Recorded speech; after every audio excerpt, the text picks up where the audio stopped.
Okay. Let's get started. I was making something and you guys have no idea how long it took me to find this duck.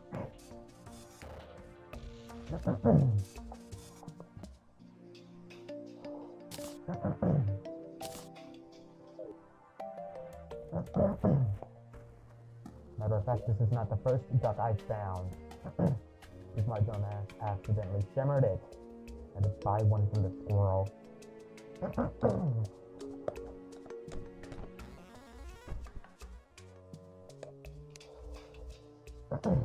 found it. I found the fucking duck. Now, we cook it. Because I am making rings. Shut up.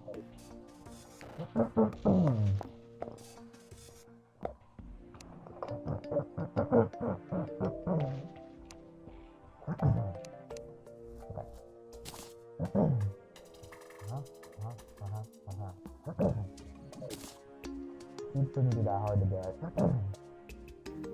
I don't think Nazi sells it.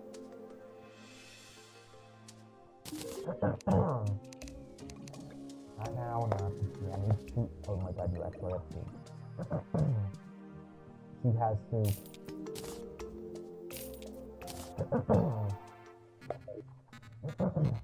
Wait a second.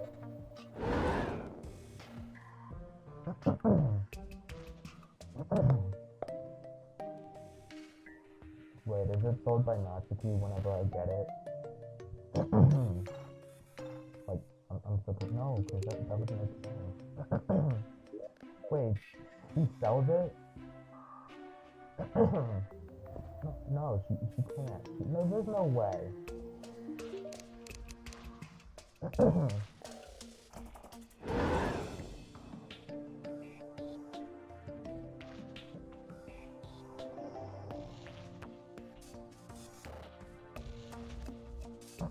No, wait.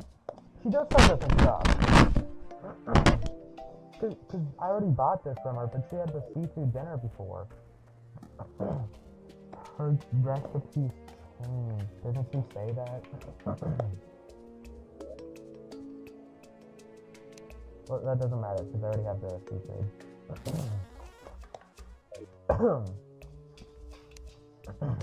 So that's fine. I need this.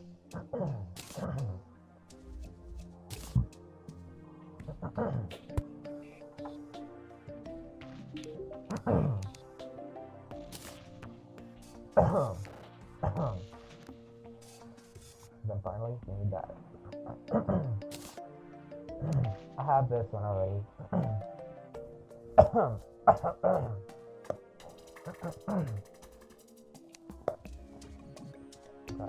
this, I have this, I need to get this. We're making this, I have these, I have these. It's the Martian Madness, so I can make that.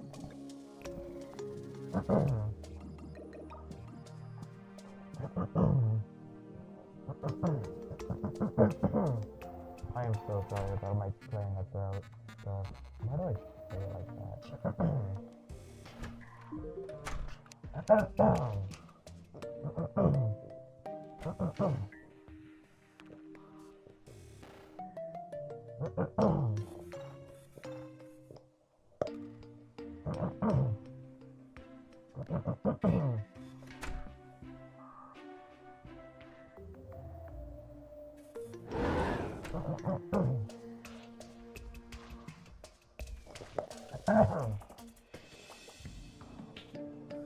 What did it say I needed again? No, you had the golden delight or whatever it was before. What the hell, Nazi? That's not even what I need. I need this.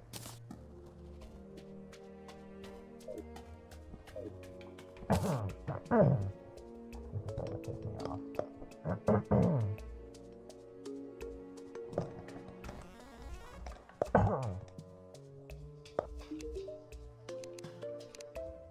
I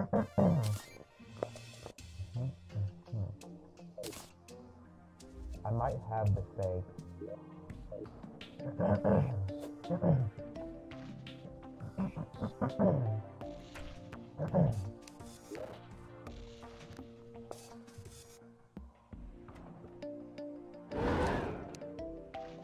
Mark, I made a steak. A steak?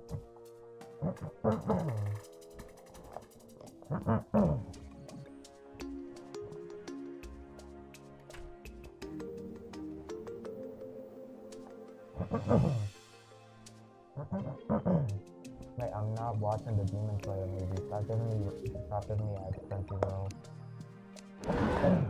I'm not even watching Crunchyroll. I'm watching YouTube. I just got an ad for Crunchyroll. God damn.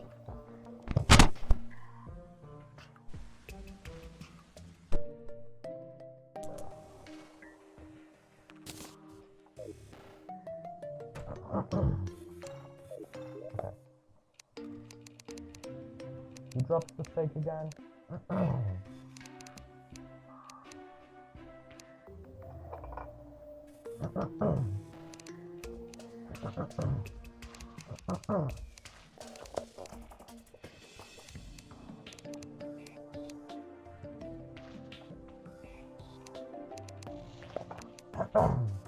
Okay, so I think maybe some of the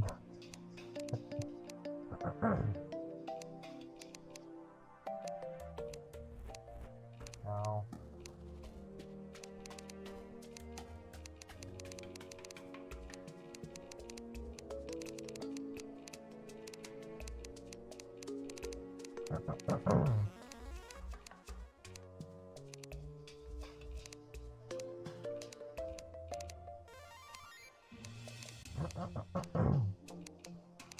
No, they got the hamburger. Cheeseburger, whatever the fuck.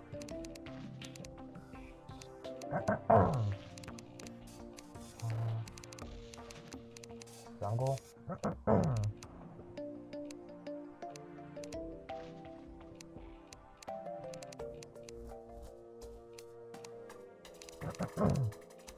Yeah, this is absolutely no help.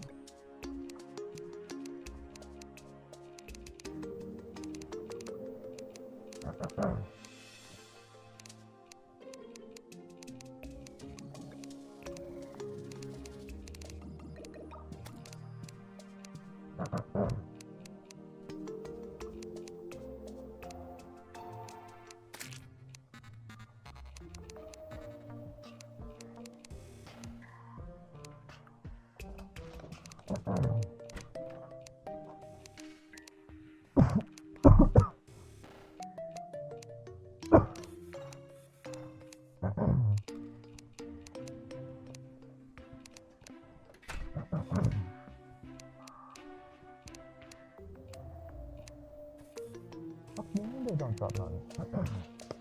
Oh damn well they drop something.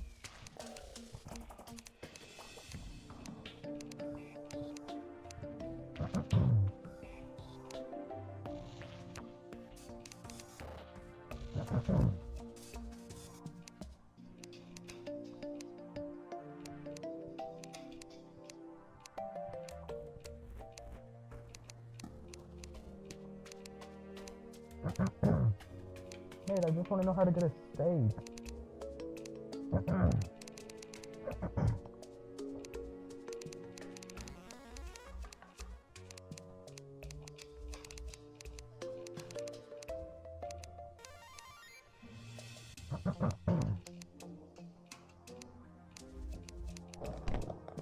Hi, Matt. What you doing? What you doing with buddy? Hey, Matt. Matt, be easy. Be easy. Matt. What's that?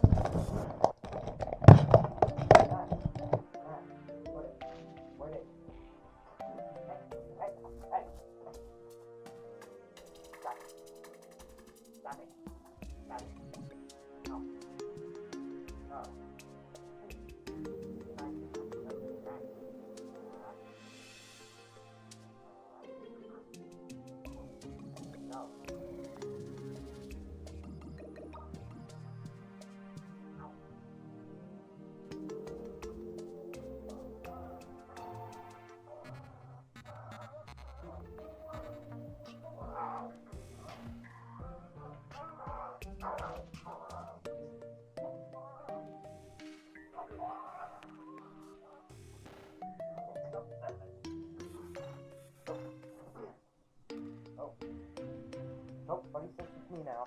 Buddy sits with me now. Buddy sits with me. Hi, buddy. You wanna say hi to the people?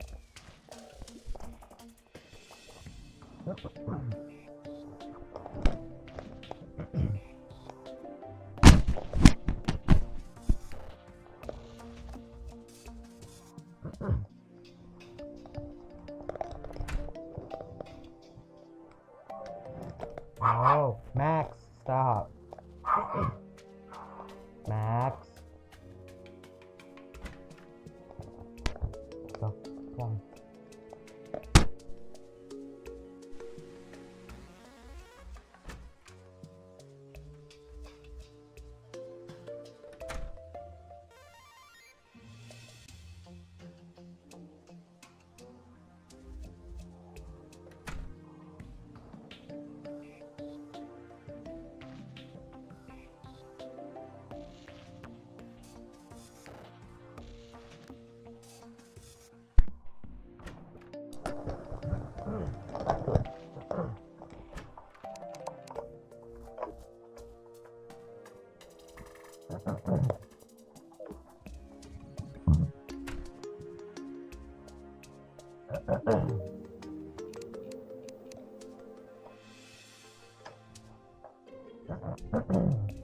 I think that, no, I don't think so.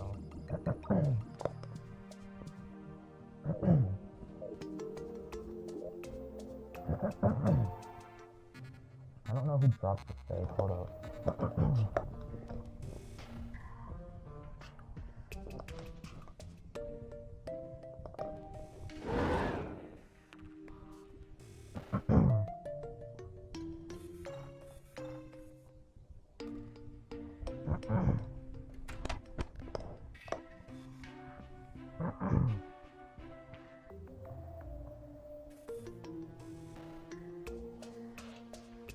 Well, that's rather specific.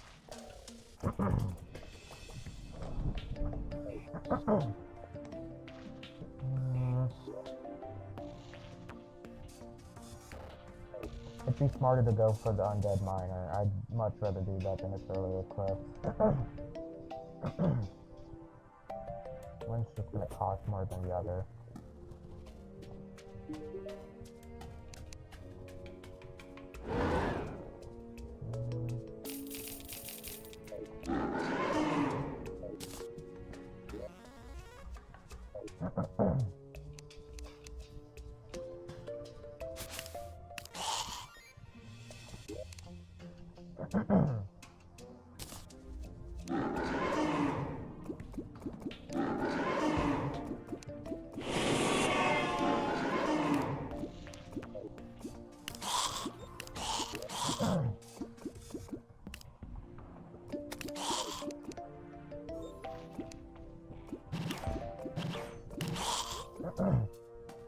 I need a steak.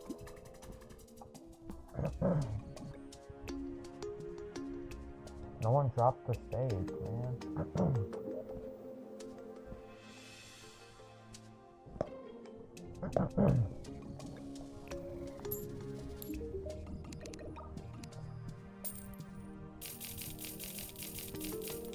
Oh yeah, also I have all that platinum because I sold a bunch of my life for it.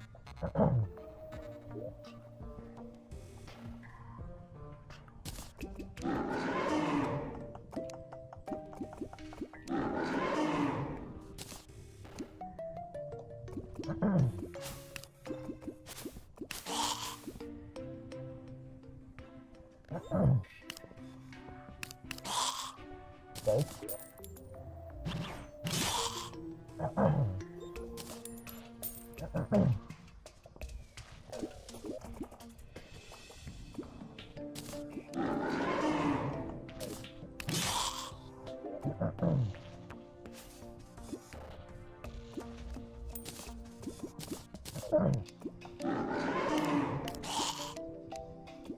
Steak?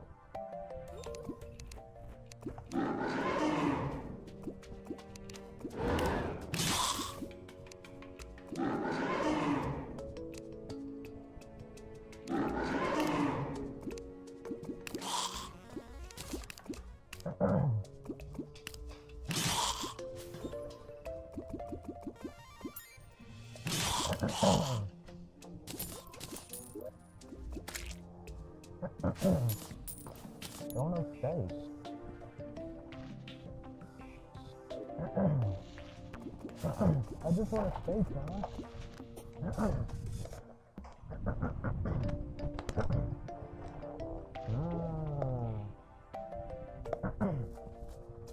I don't know.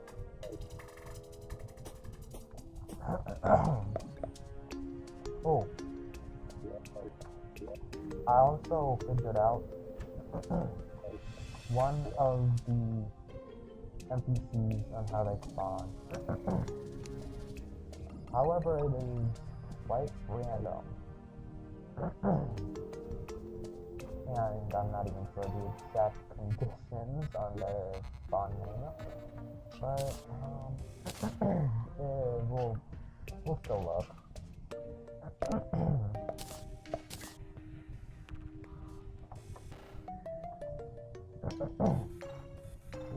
How don't I have a cake? I also spent today doing random stuff with ammo.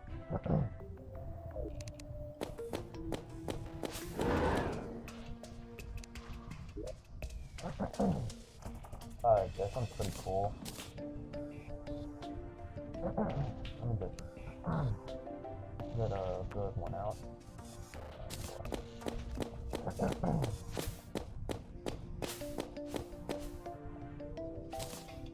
Also, I have a reason to have all these mega shards.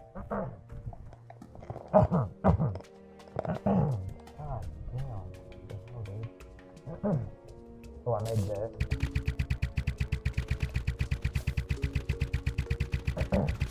It's not a advanced weapon, but it's still pretty good.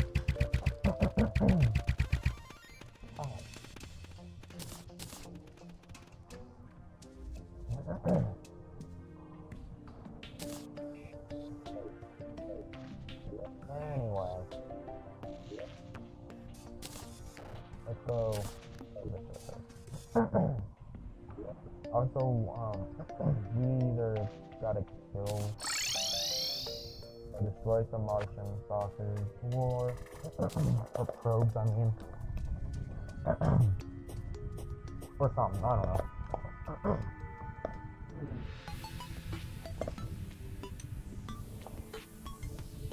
Why am I screen not upside down? What's up with that? Oh yeah, right, you gotta be careful in this world.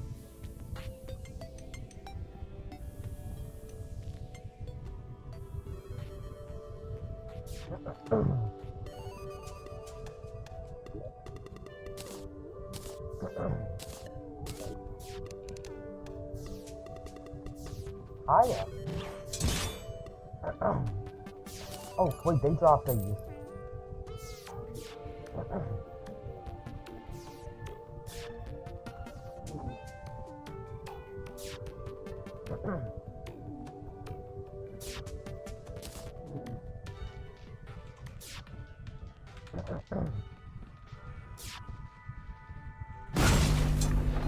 Jesus.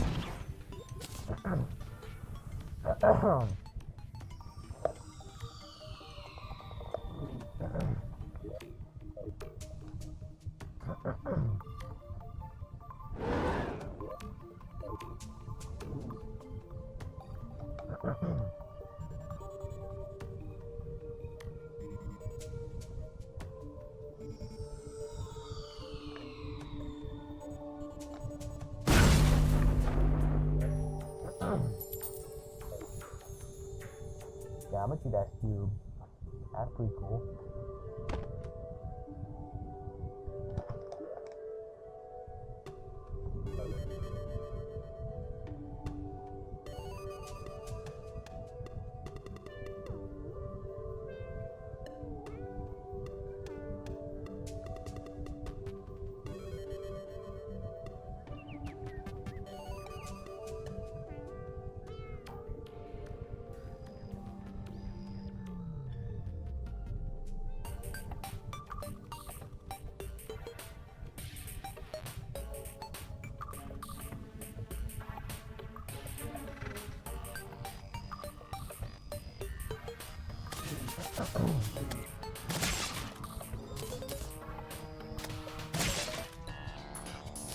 Now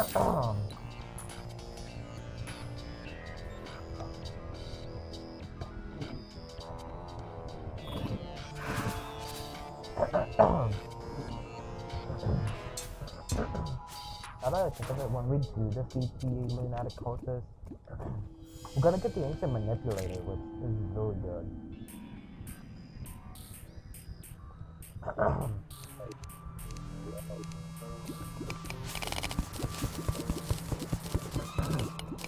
I've been running low on chlorophyte today.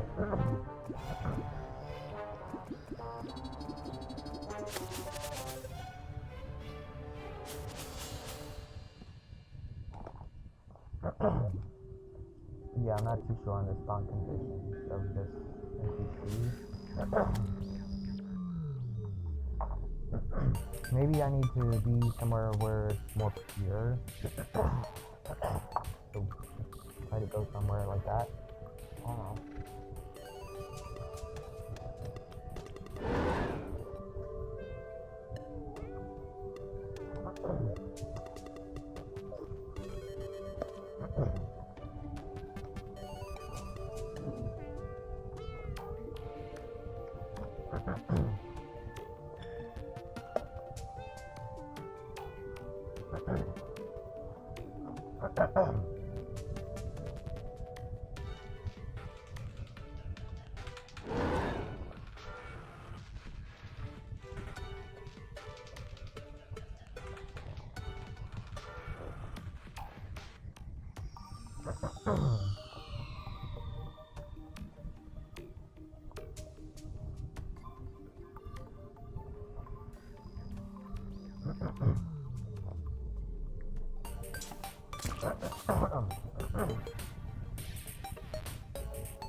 Now that we're here, I'll finally be able to do something I've been wanting to do for a long time.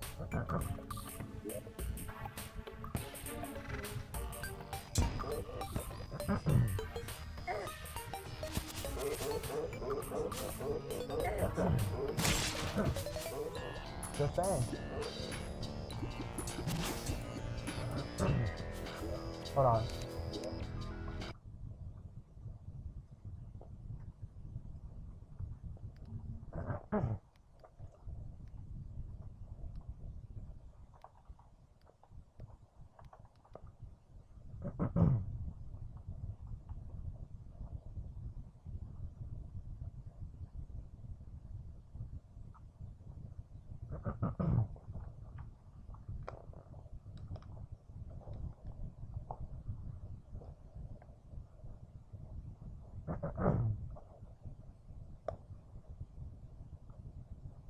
Oh.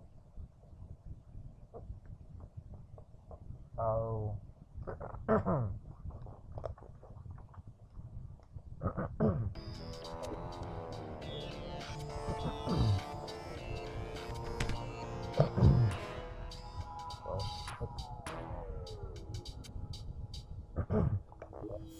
I'm so sorry. Yeah, I just keep going.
I'd say that after this one, we might do either Infernum or for the old god. I don't see me doing both, but it's possible.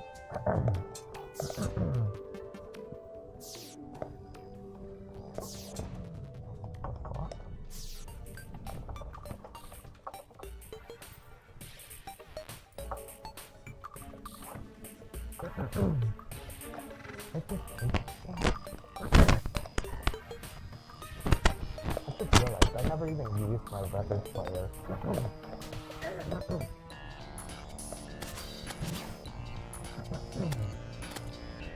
I have some records, I think. I think I got Eminem Curtain Call and maybe the Black Album from Metallica.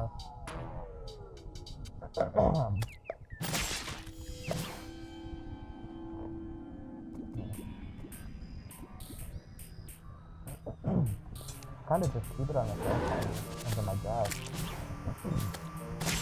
Oh, it's past my desk. This way. I don't really have any way to put it up here. I could probably move my Transformers, so where would they go?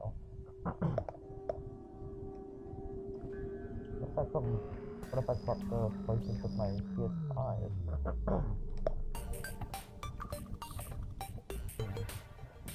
No, I don't think that would work either.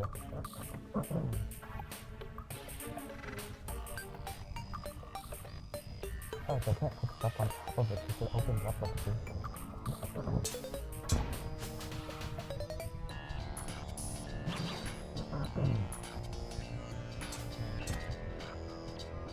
Troubleshooting to worrying about this on screen. It's whatever.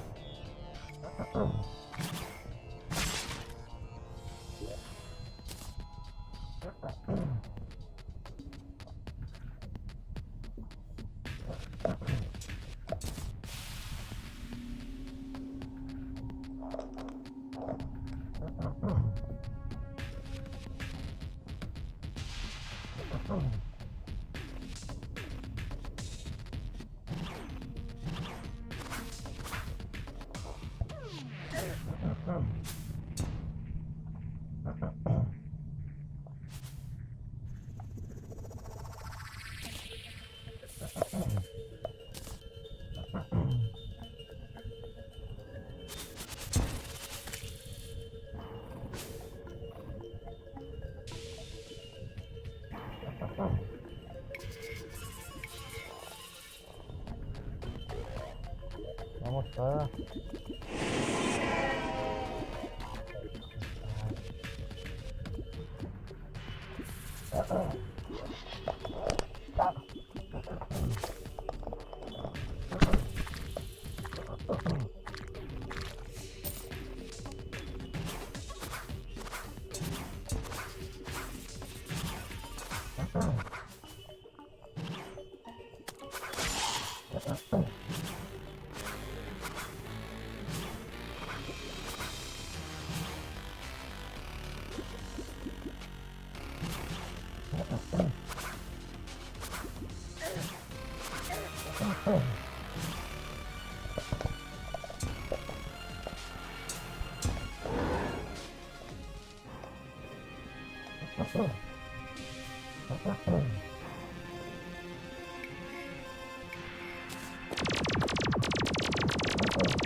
Oh my PC, dude. Hold up.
How did you only play Zora again to spawn again? I know it's a post-moon word that has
Wait, where the hell do you find these people?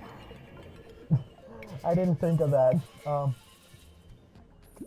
Where are they?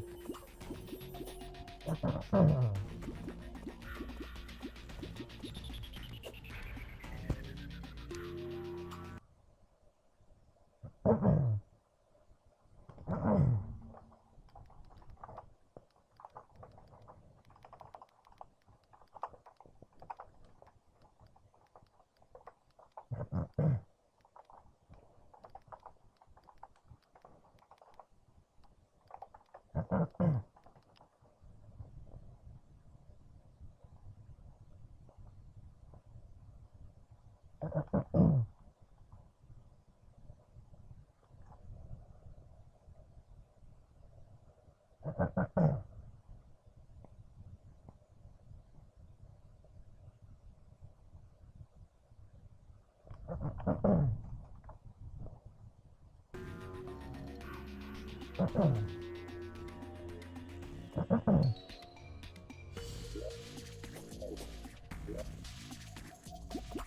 ใช่แบบนี้เลย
I'm back in a bit.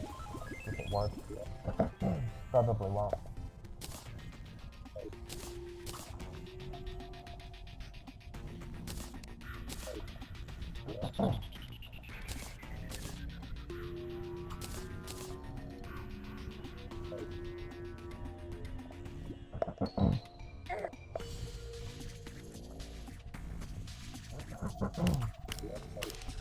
Hiya.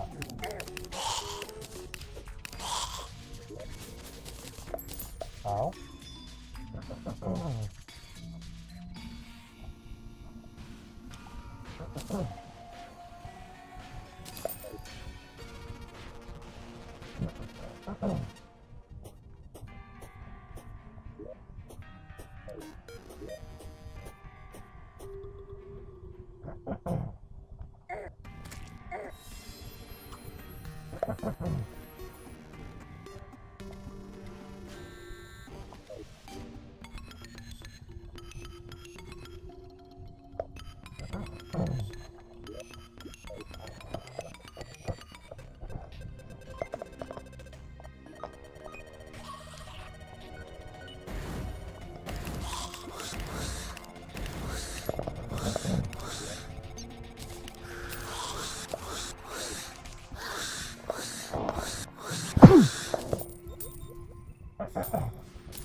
$49.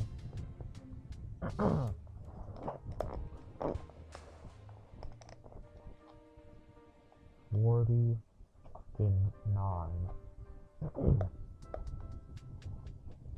I don't know why I'm so upset about that. I don't know why I'm so upset about that. That's just upsetting to me. Wait.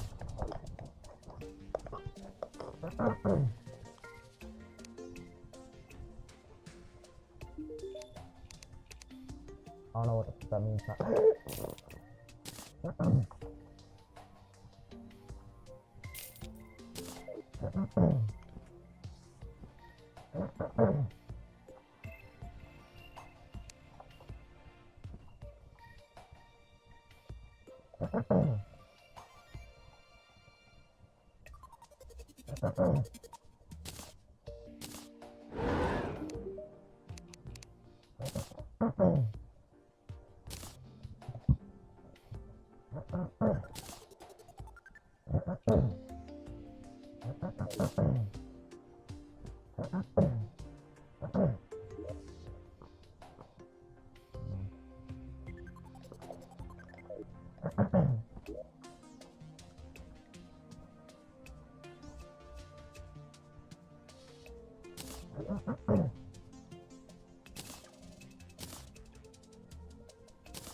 No one actually watched my stream last night.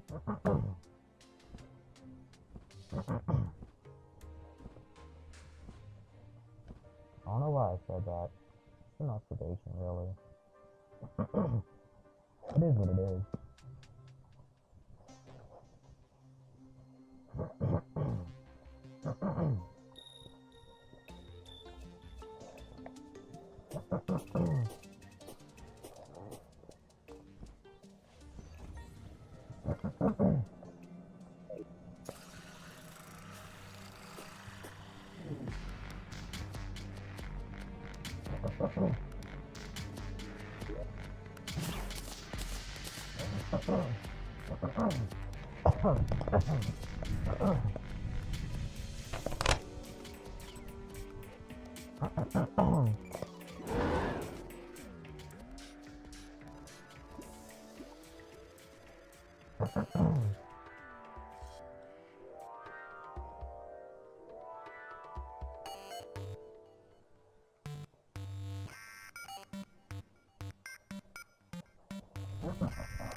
Sorry, I have YouTube on my phone and I have an AirPod in.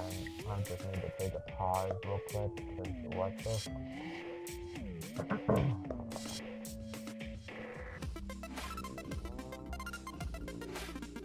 Okay.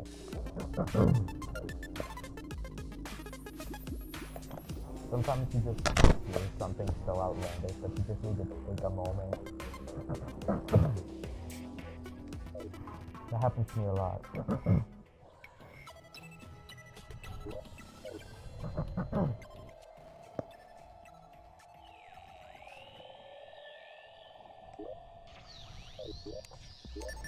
And it just got worse.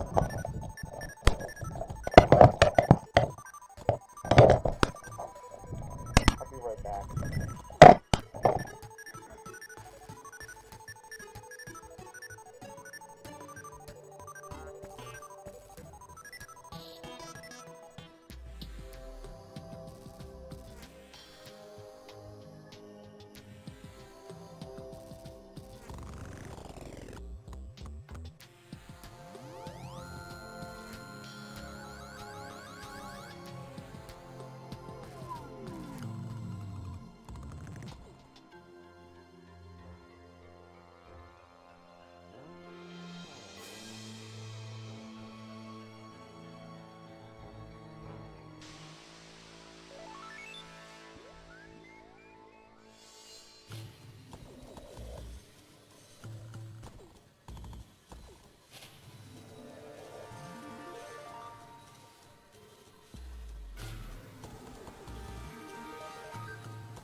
What the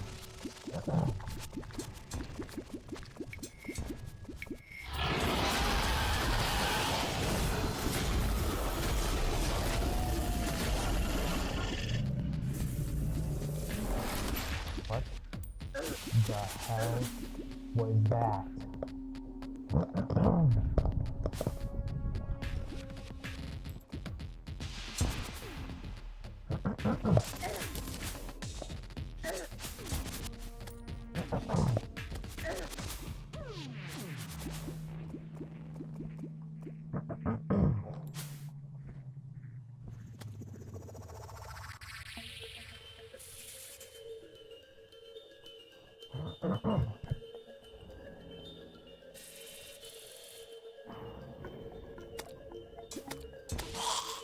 Okay,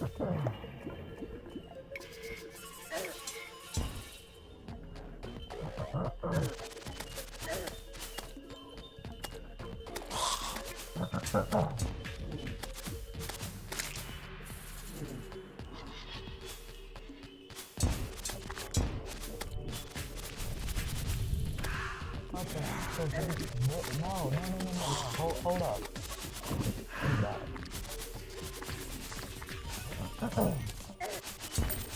Okay, I'm gonna go grab this, and then while I just say, mate,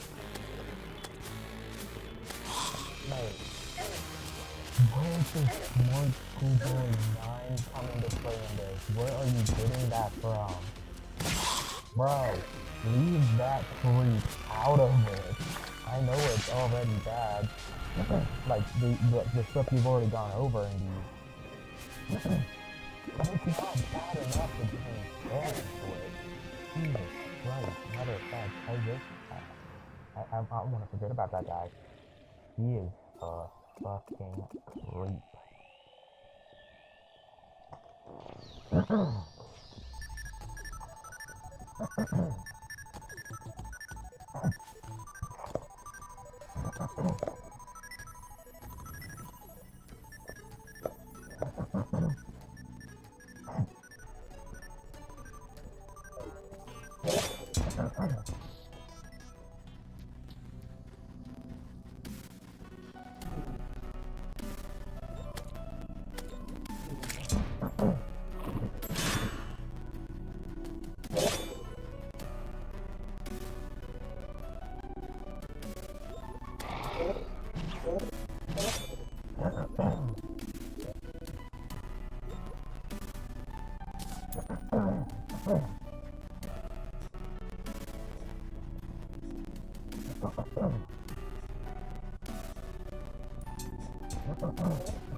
What the hell?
What the is that?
Finally.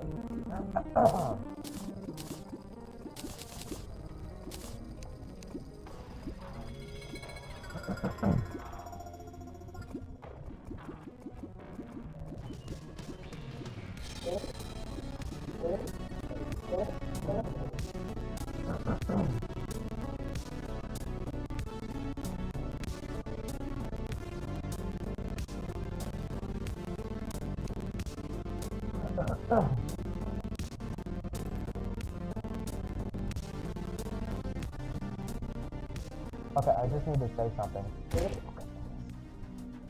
That looks cool. Just the gradient there. The gradient. Like from here, that looks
At least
I have one.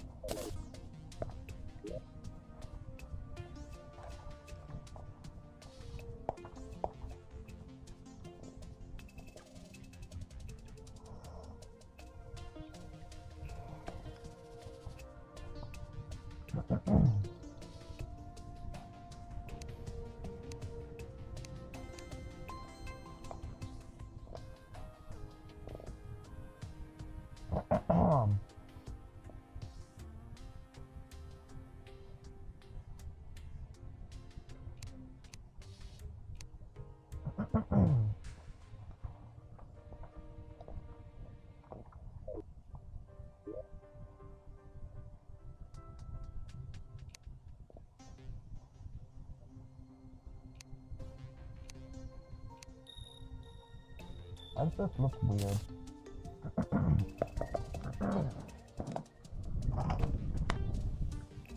What does it look like this?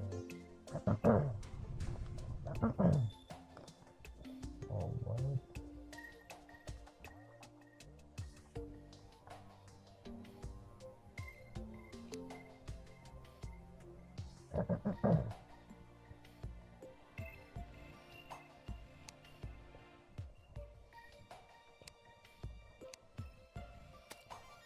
What? I'm so fucking confused right now. What?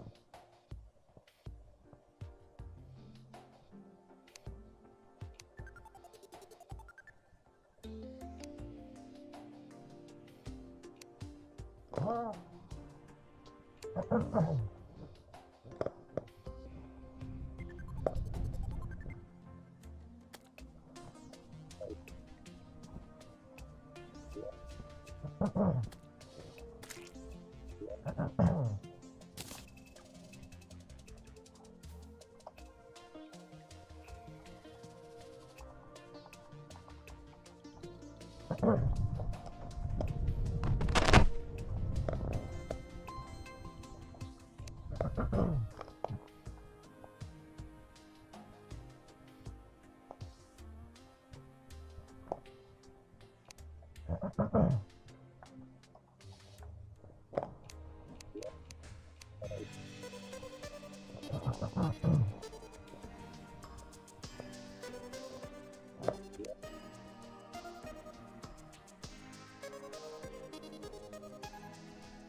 I am so fucking confused.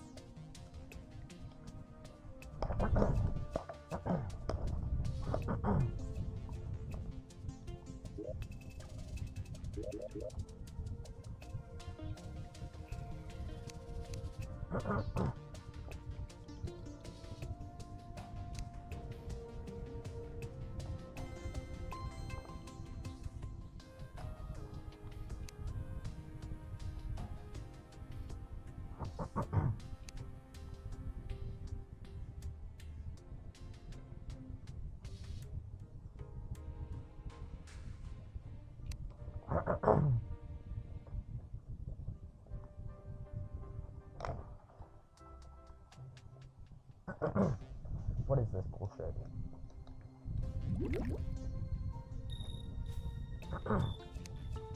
Oh, I accidentally pressed that.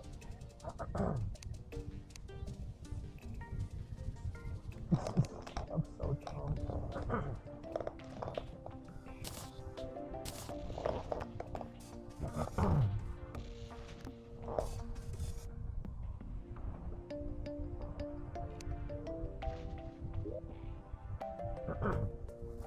The fuck do you mean? Question mark. I have a house up here.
Bro, why is the O censored again?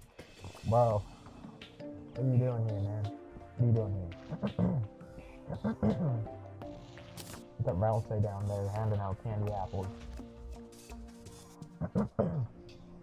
What's good? I'm gonna sell the same stuff as before, aren't you?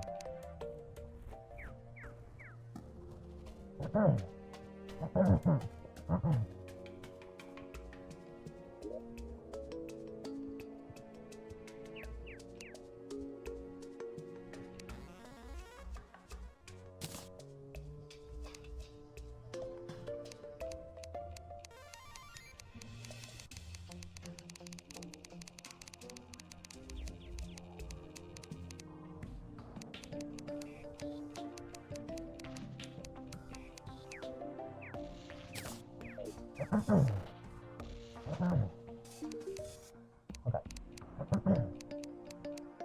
Hear me out. Hear me out.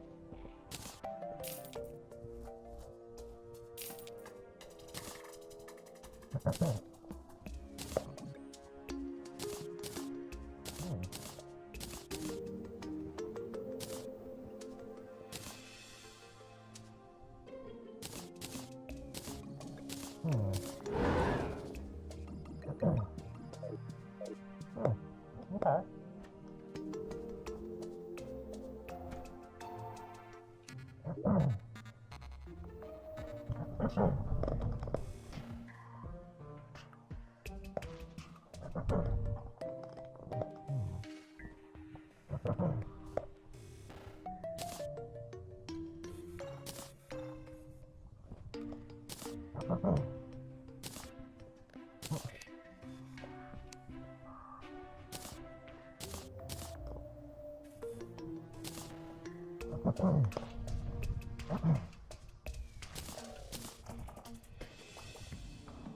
I don't mind that. I don't mind that. I kind of like that. We can finally retire the panda ears.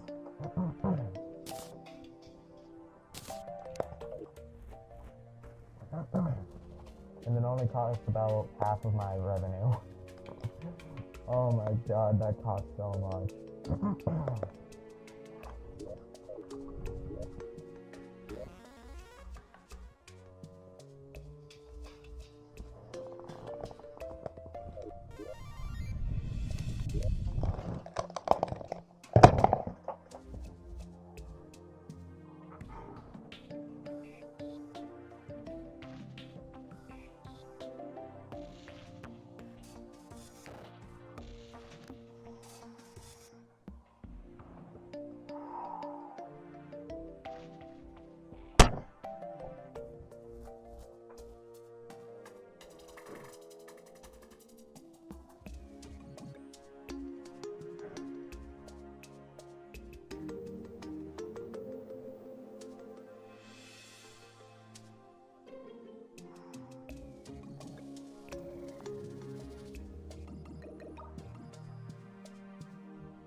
I didn't need to hear it again, mate.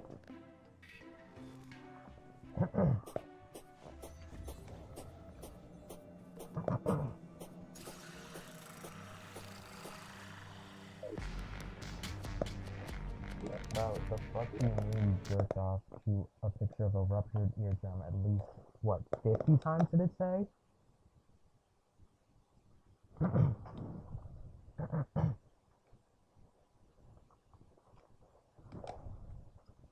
Bro.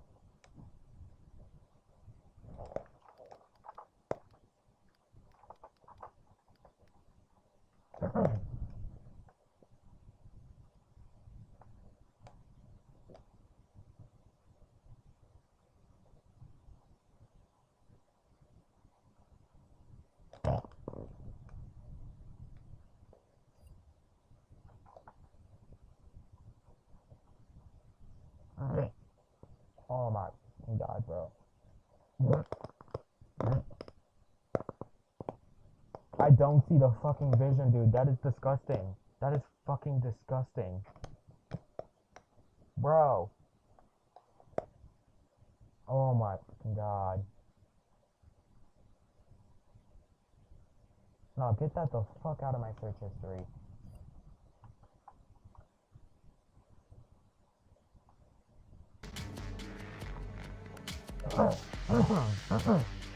Bro.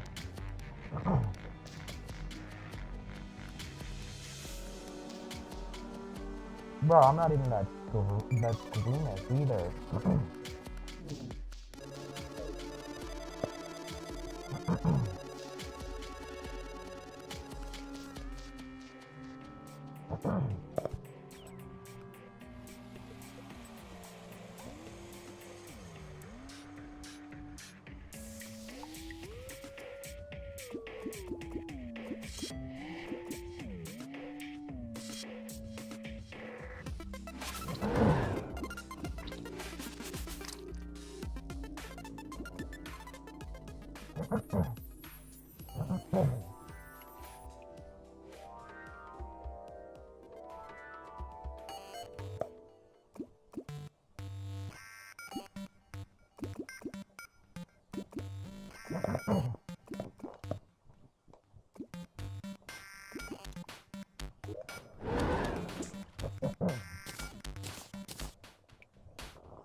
Bro.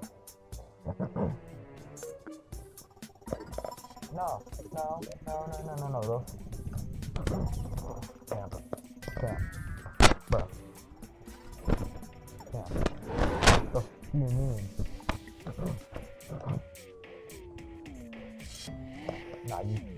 You gotta be saying this ironically.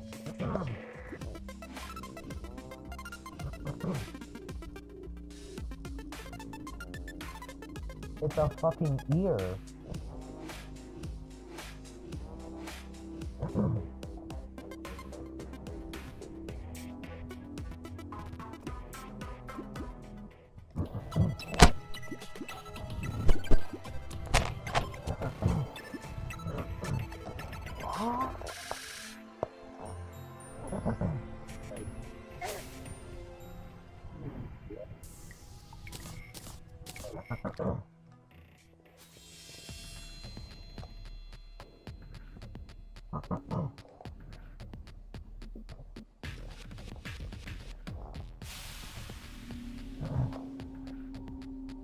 The fuck you mean 7 inches?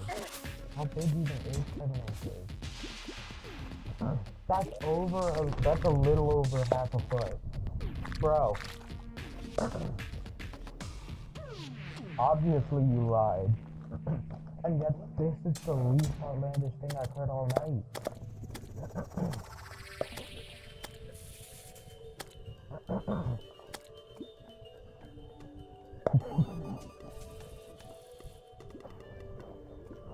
Okay.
I didn't mean to go backwards a video.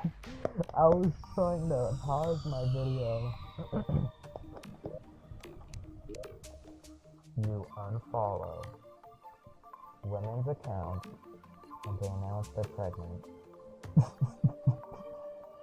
Bro. Bro. Damn, what the f are you reading?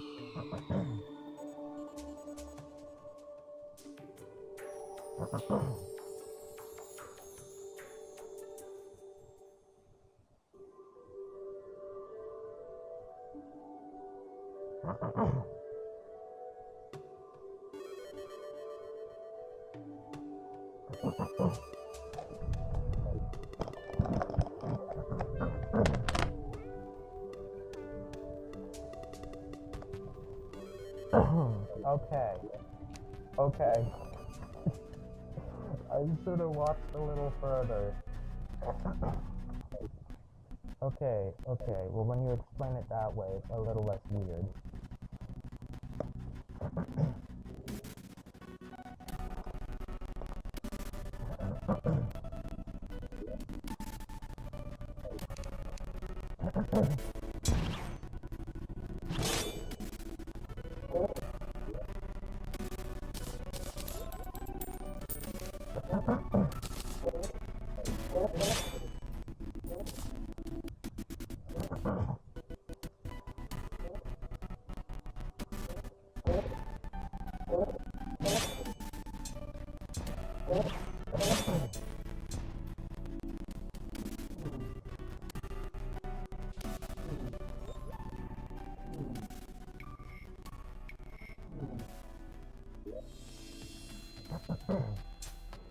I just realized I came up here to go to the corruption.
My fault.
Please.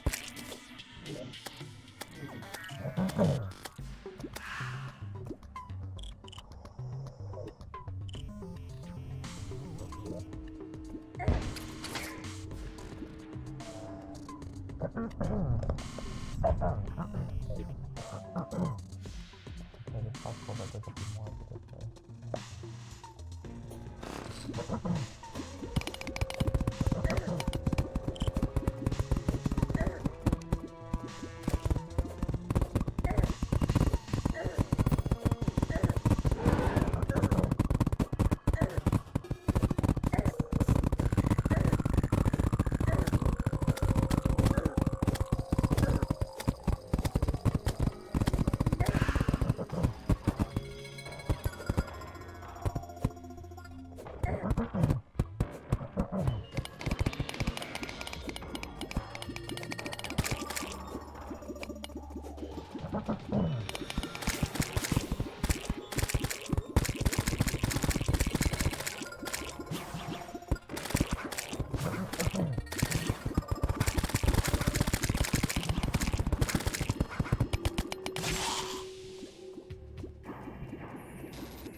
Oh, thank God.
I'm not even gonna say what I'm looking at now.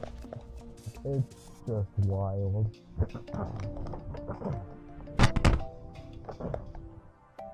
Let me make this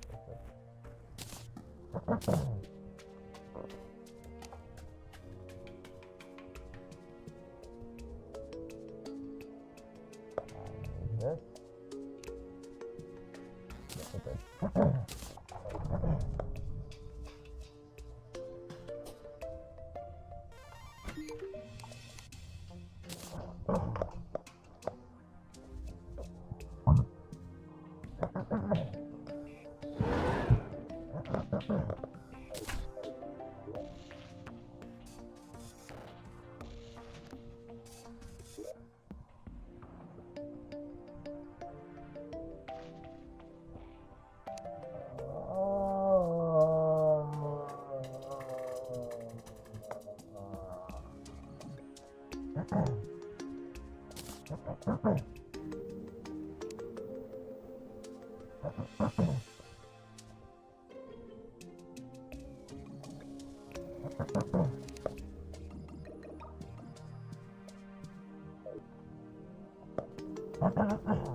Alfred!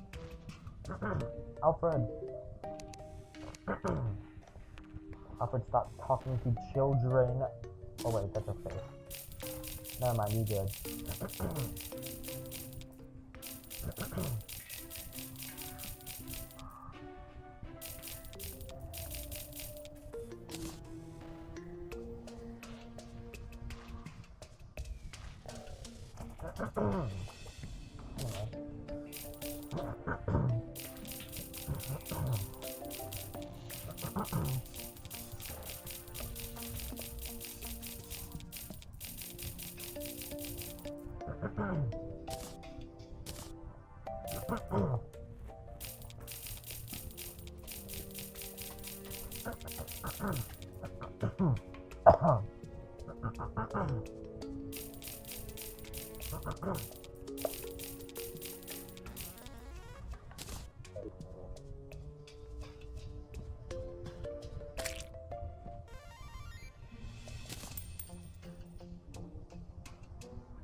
I've actually played the game very... Oh, fuck. I'm drowning, I'm drowning. I'm suffocating, I'm suffocating, I'm suffocating.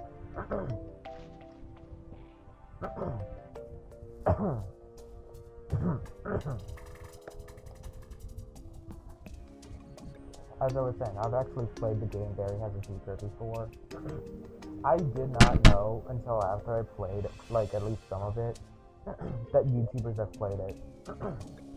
I thought it was just a random game I found. Because I found it online.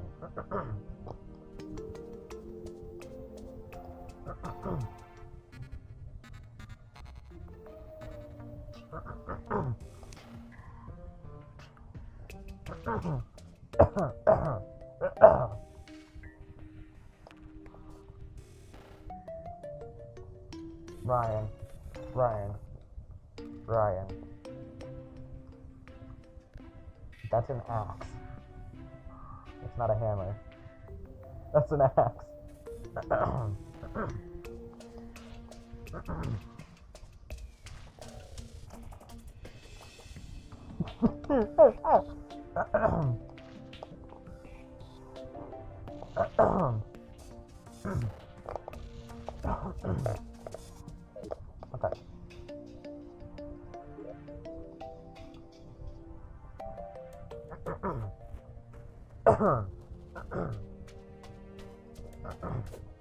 It has been a while since I actually played that game.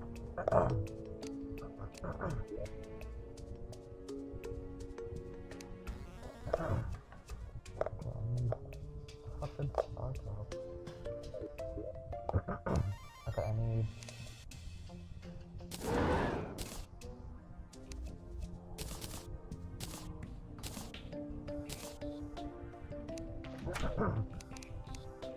I need to.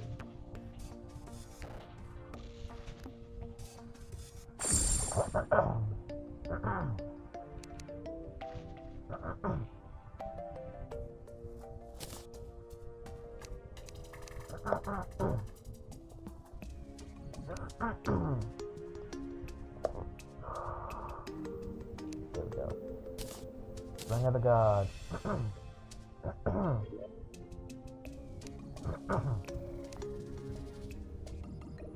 This. This. This. I know I have more than that.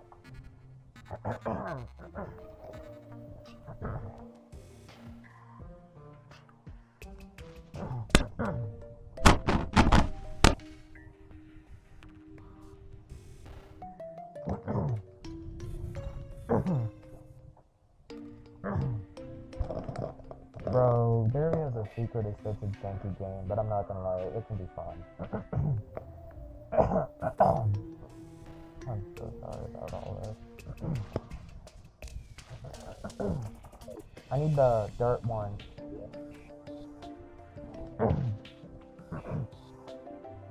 What? You just gonna quit after the first level? Bro, that's boring. I mean, at one point you have to hide an entire fucking torso. Why do I sound so excited about that? What are you doing? Huh? You laying down, buddy?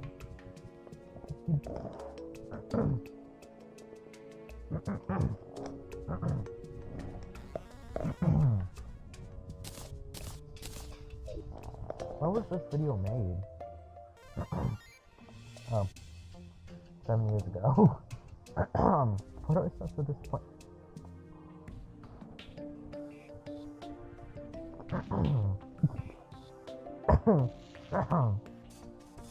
Oh god.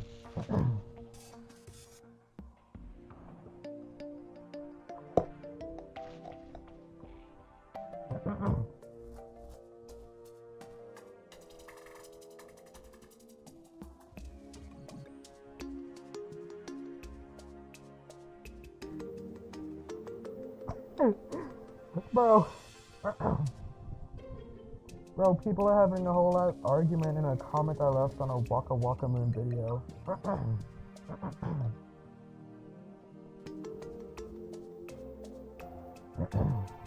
Hold up. Anyone watch? Aww. Aww.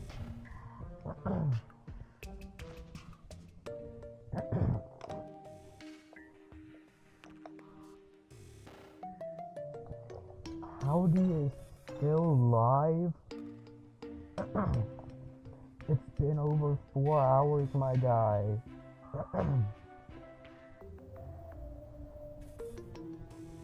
Ooh.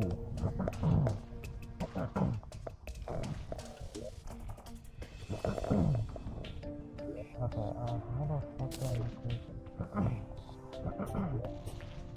But we have this.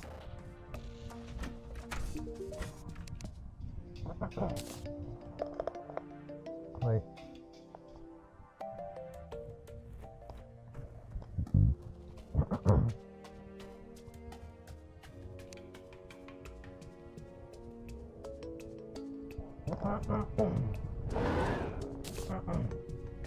Okay, we got that. We have these.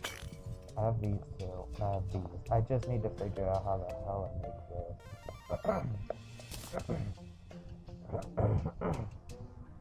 we have the Tesla ring and we got the cobweb ring. Dirt ring. I need dirt ring. Ah.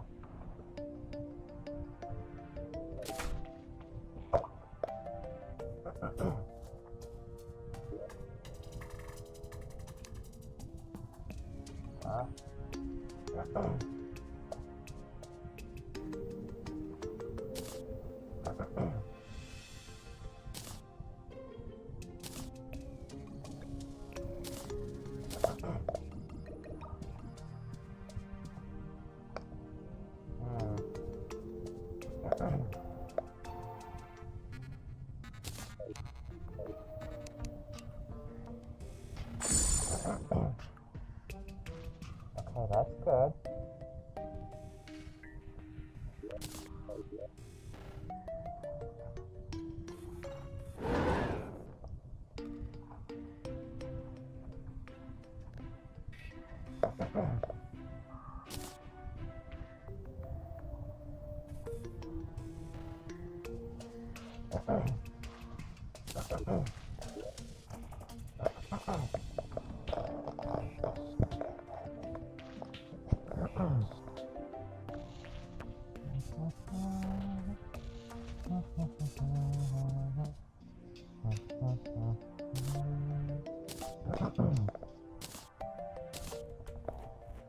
And finally,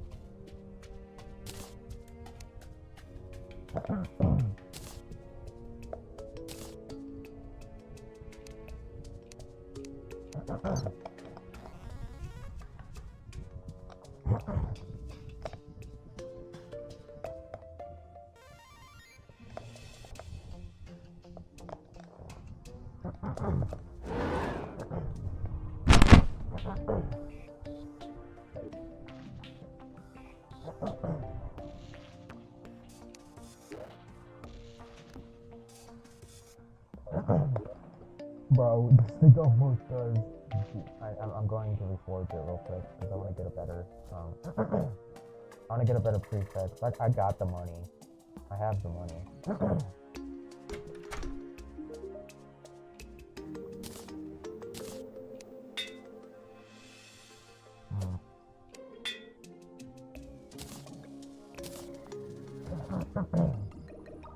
That's better.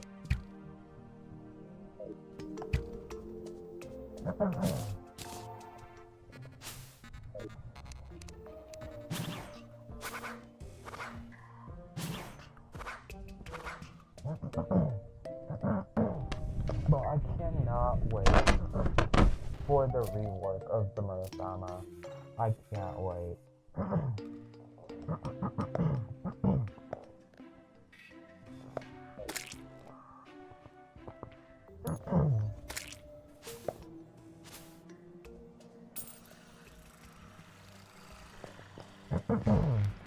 Okay.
I'm probably gonna take this with me.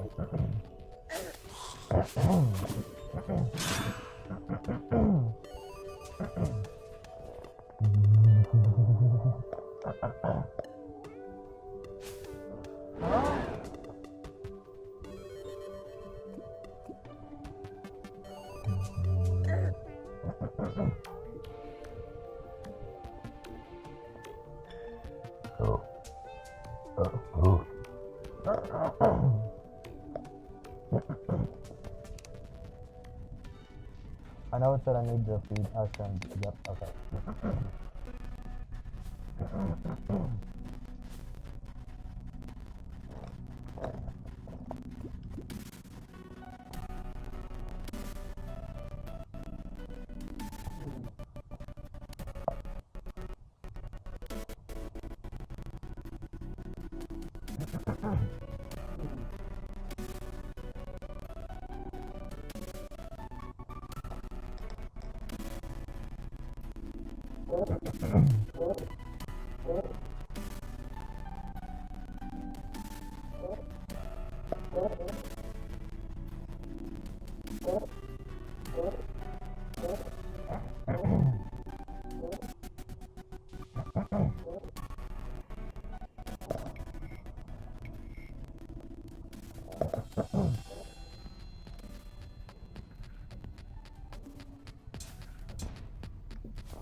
You know what's strange? The fact that there's so many different accents for like British people, but then again, it's kind of the same way in America. I mean, like I got the Mount Hope accent. My like mother. We don't talk about my mother. Anyway, sorry, I'm not talking much. I'm not fully in it tonight. I'm just bored, really.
Okay, that's it.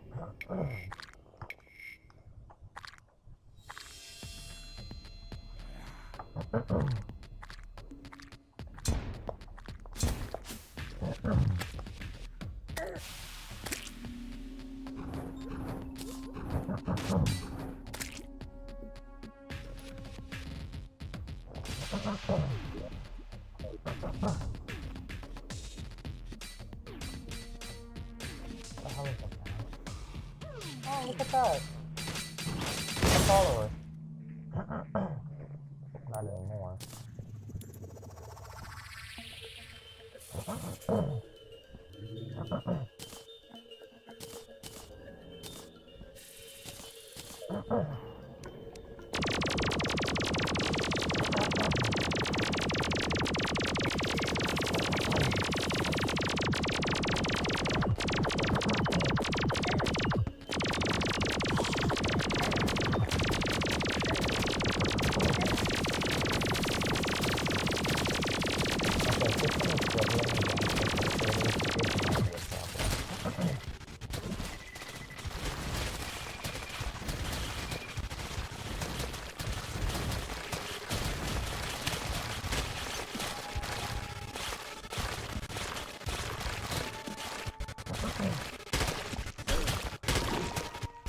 You wouldn't.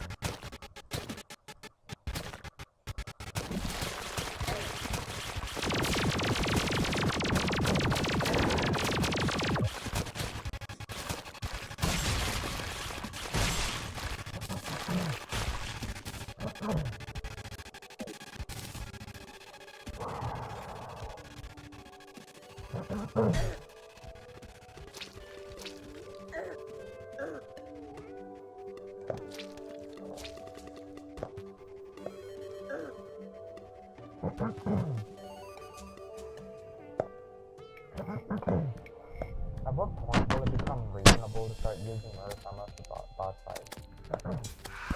Like actually like using it. Like as a main weapon.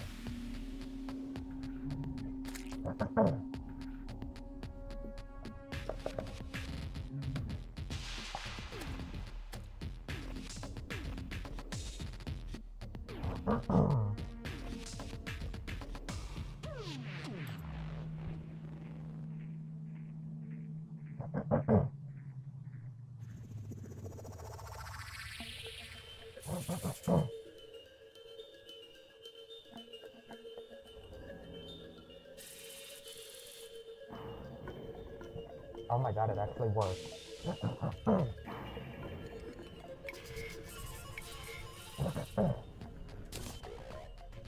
Sorry about this.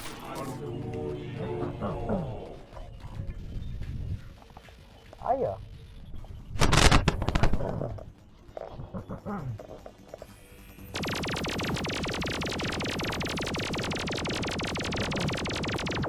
How good is this gonna be?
Oh.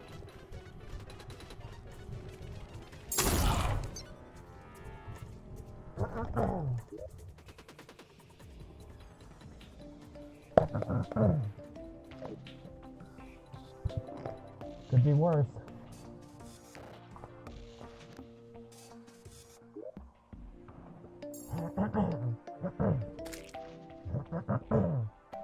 Alright.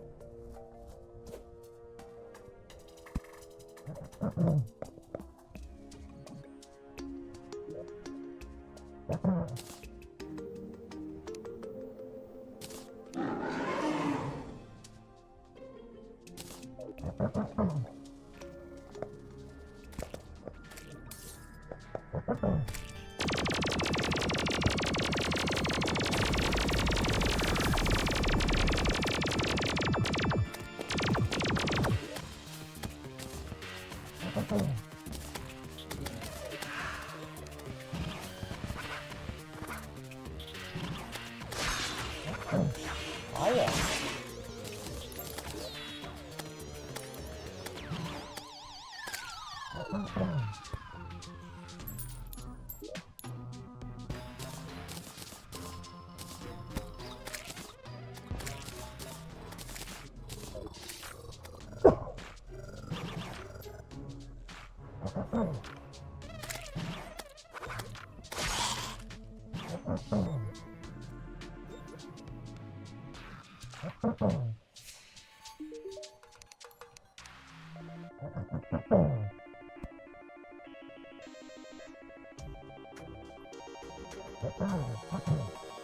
That is strange, I actually wanted to use the card.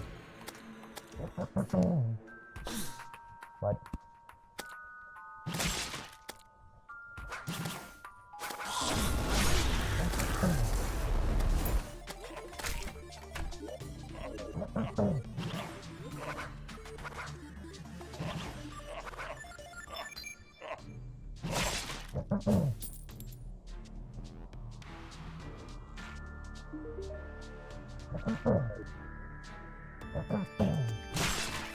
Yeah, usually they only slip out in 5 times a year, but I think they could happen more.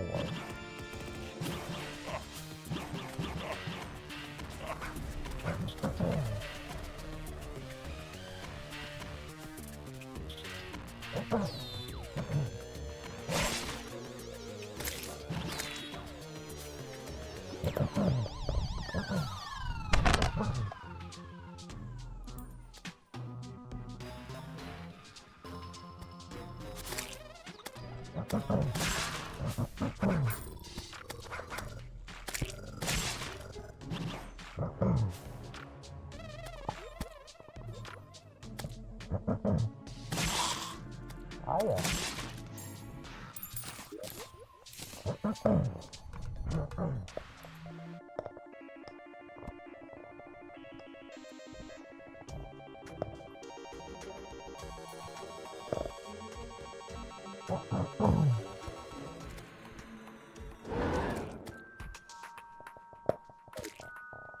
What?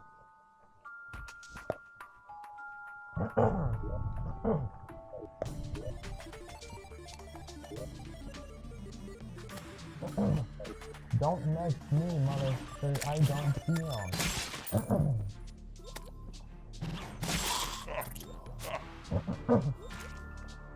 Hiya. I don't remember you.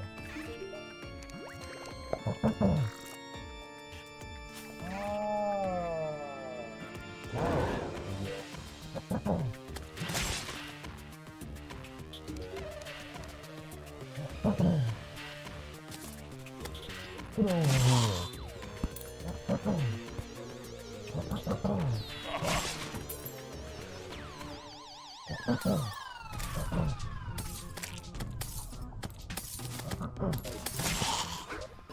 Oh.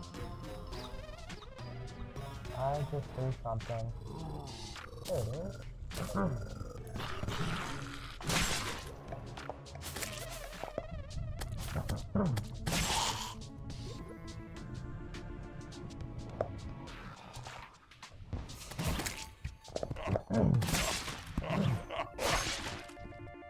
didn't you die right away?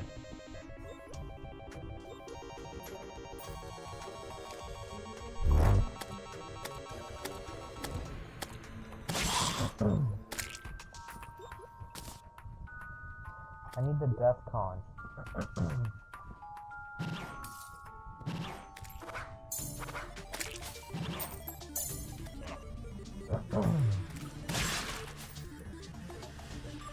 I'll deal with that momentarily. And that. I don't know if I can do anything about that one though.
Bruh. What the?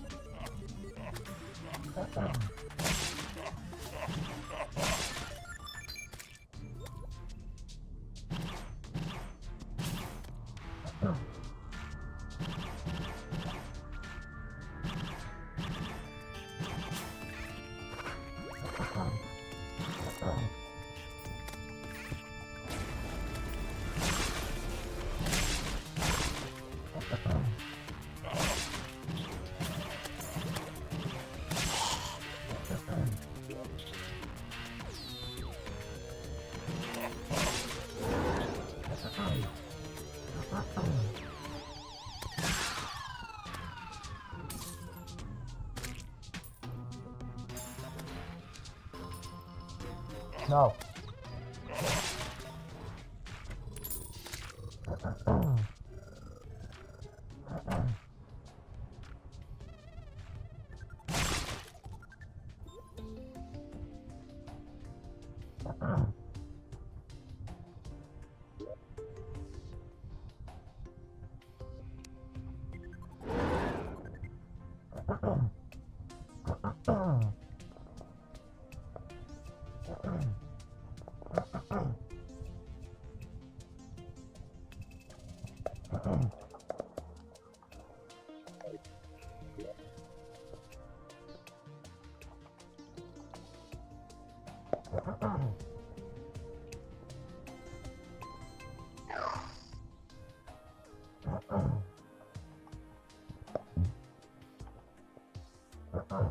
Not the same.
Bro.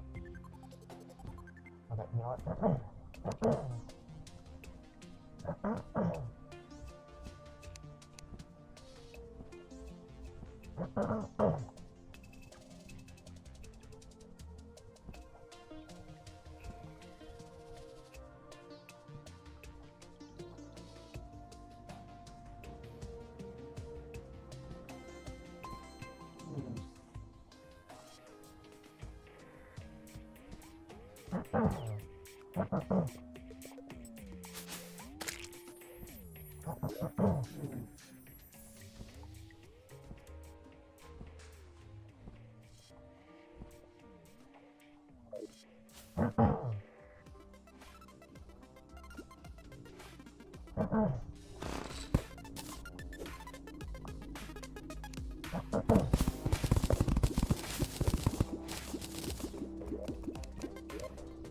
I was about to say, yeah, wait, okay, they're saying on a video, who has a TV in their kitchen?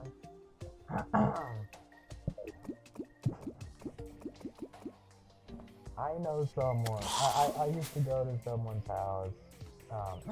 They moved where they had a TV both in their living room and in their dining room.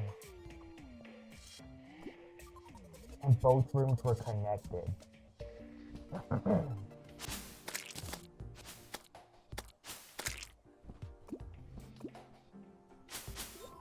Now it's been like maybe a decade, maybe at least, since I've gone to that house specifically.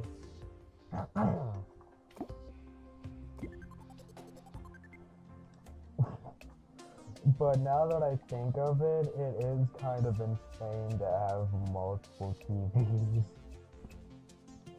and having them that close together. That is kind of crazy now that I think of it.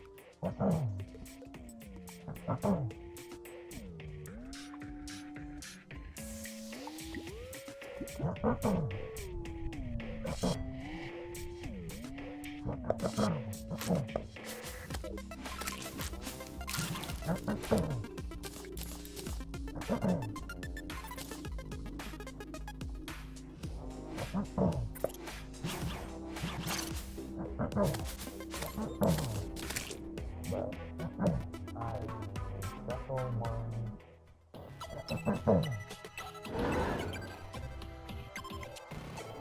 Because I don't have shuffle one. Oh wait, maybe. I.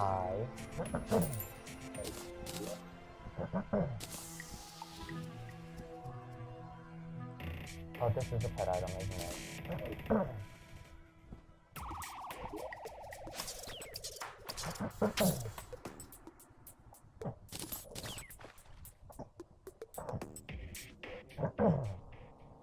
Hold on, let me check that.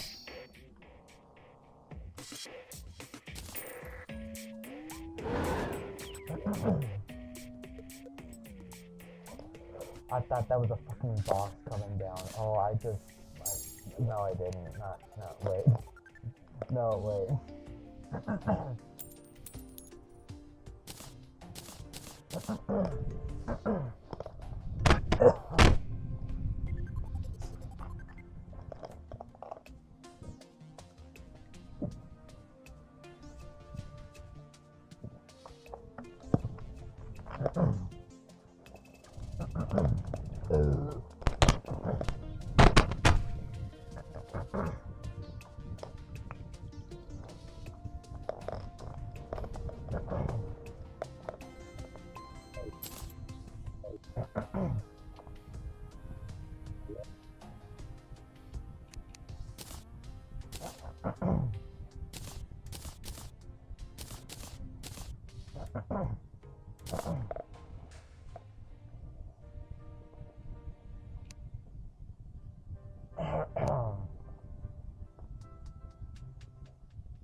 That's cool.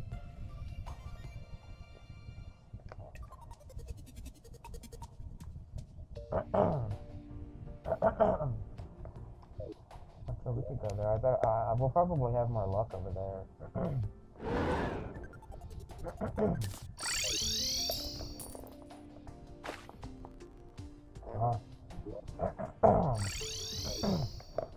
Did I actually make it?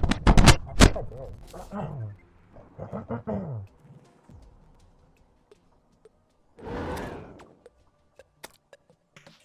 Oh. Sorry about that.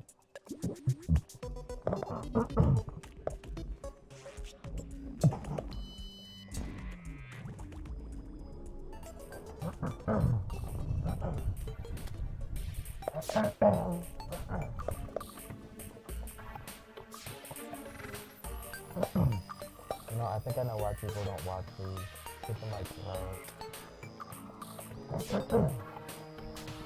Yeah, probably my constant thing. Yeah, that's probably why people haven't watched these. They're like, oh, this guy, the guy who clears his throat every 5 seconds.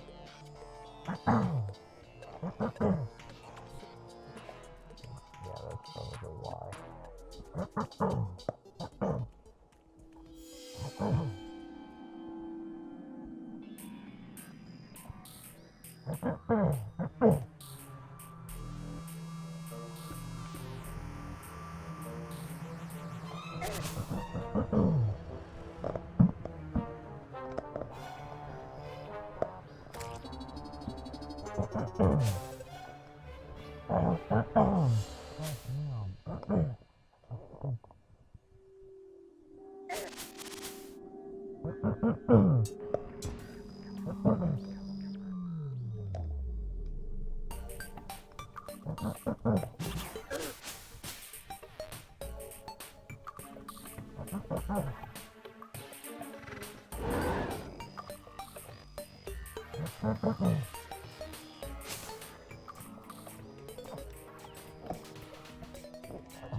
We need shuffle one.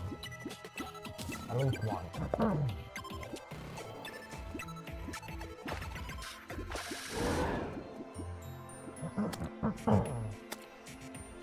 Hiya.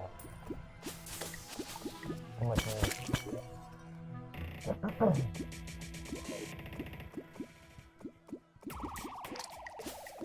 It's a little guy, he's gonna come with me and live with me.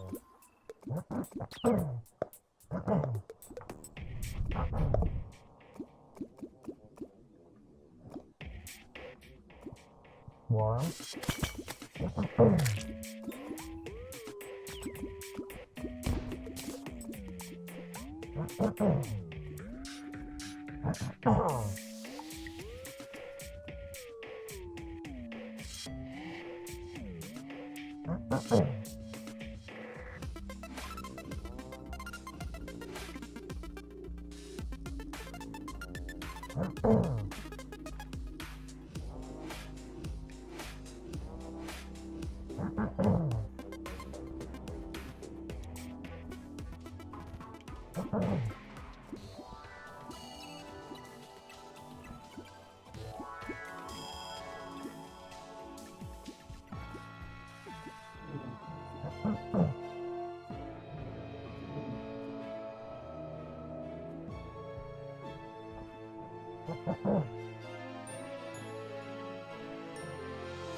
I didn't see the button till the last second.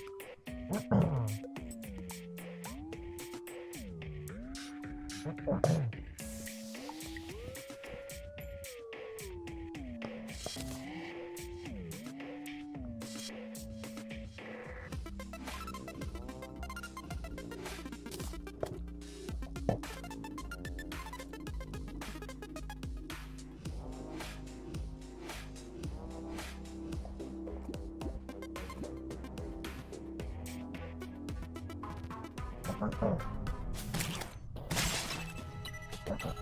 I think I just fixed my AirPod by clicking it. It's always so quiet. I just fixed it, I think.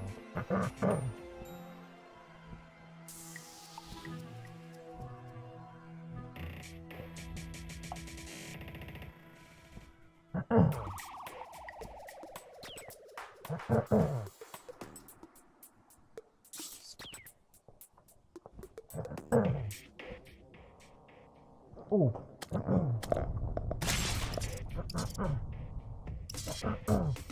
How come the one time I want one, I can't fucking find one?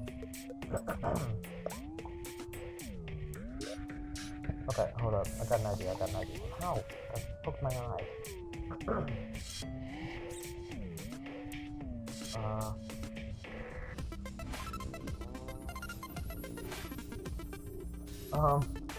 Oh, there it is.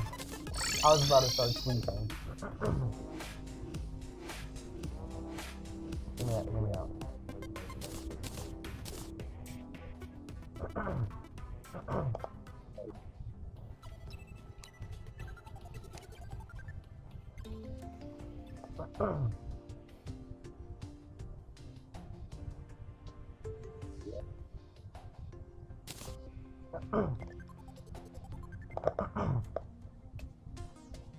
Wait, let me check up.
Hear me out.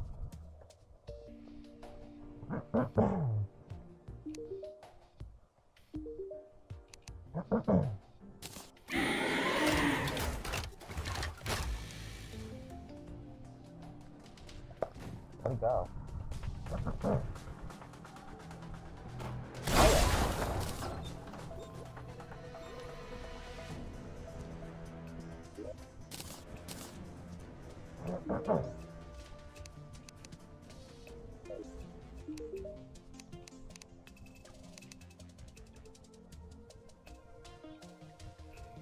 What?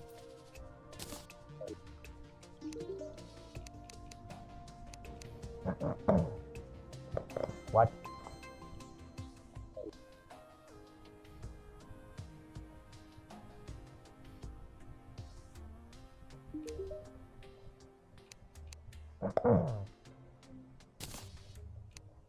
What?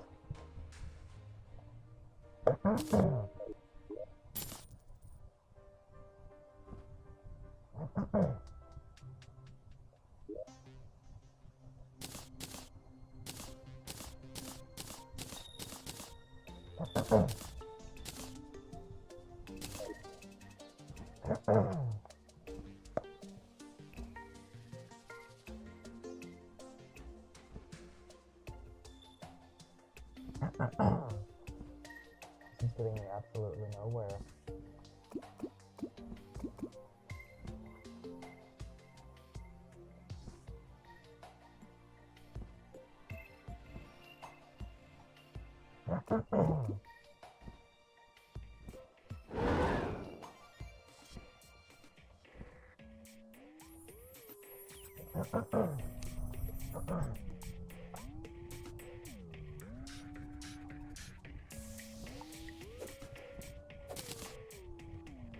You know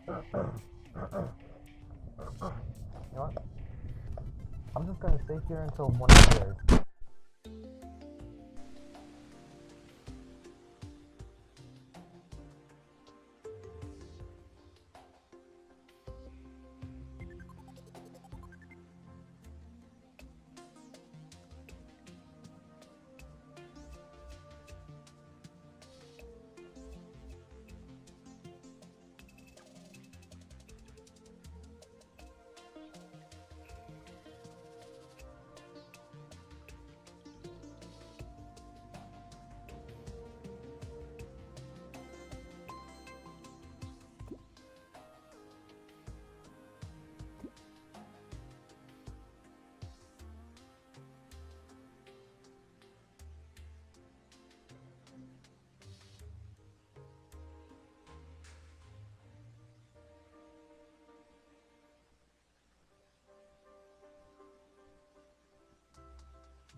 Come here.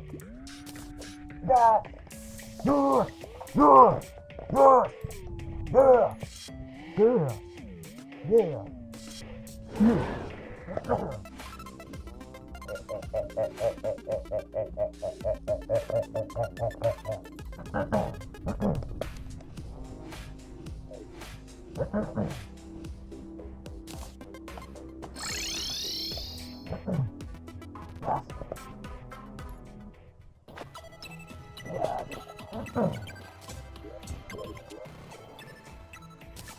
You guys tell I'm excited.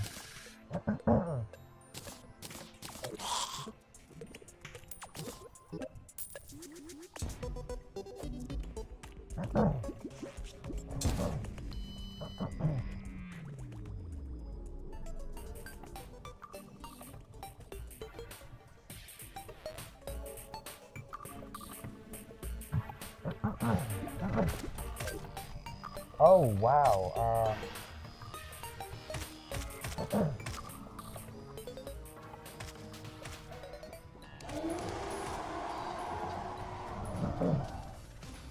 you don't sound too happy, Frank.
Have mercy.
That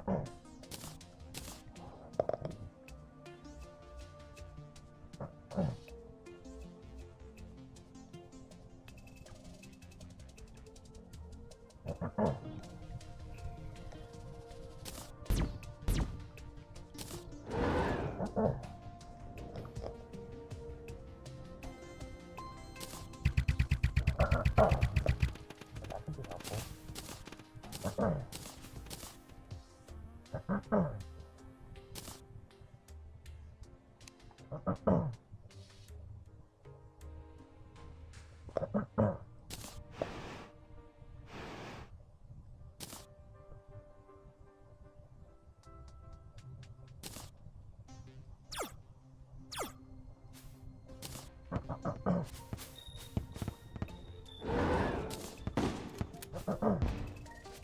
Oh, that just reminded me of a weapon I have.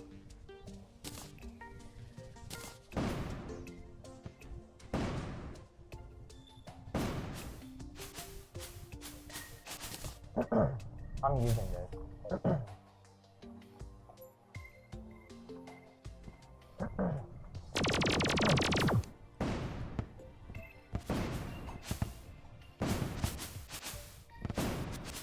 You see the vision? You see the vision?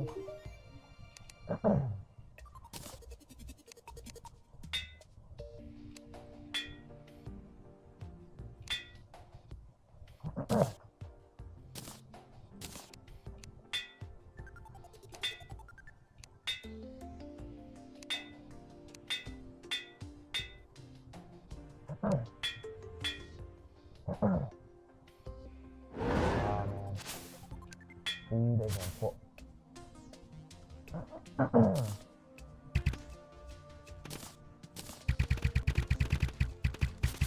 That's still pretty damn fast. Okay, I'll take it. Okay.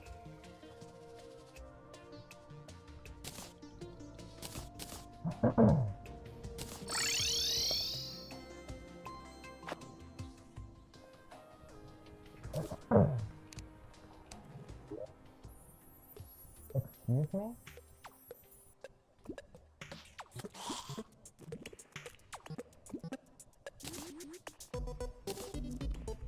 It counts as fucking ammo.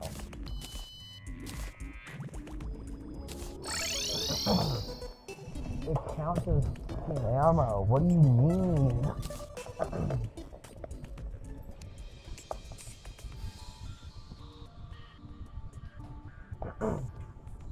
Fucking battery low.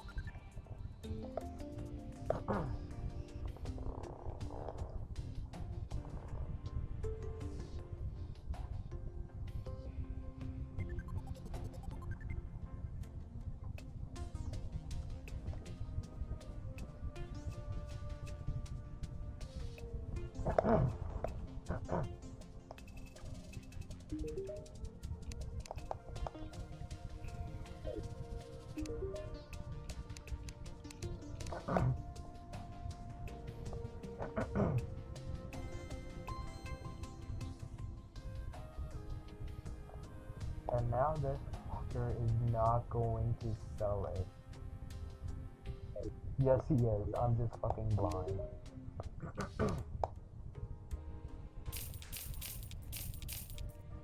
I will genuinely not be surprised. I need to check this out.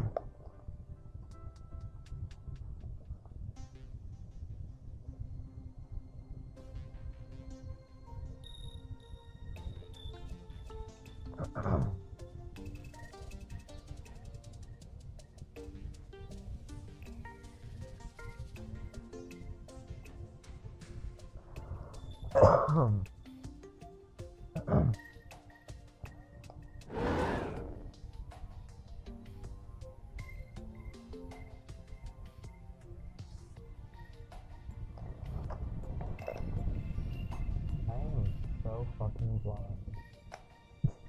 I'm so blind. It was there. It was there.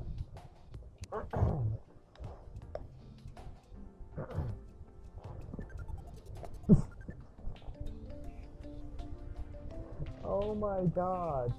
It was there the whole time.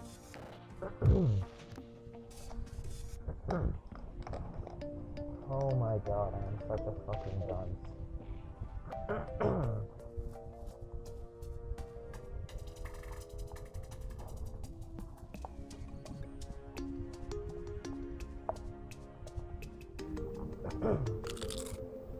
What was that?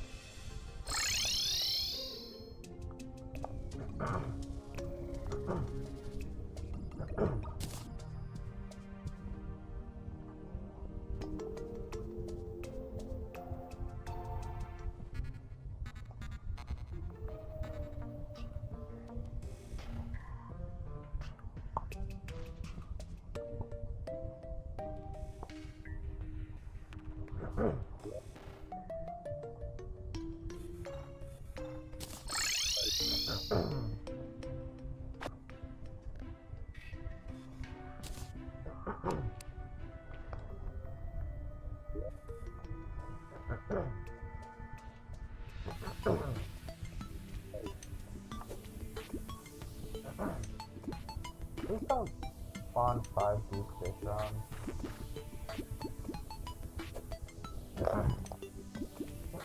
That would be very bad.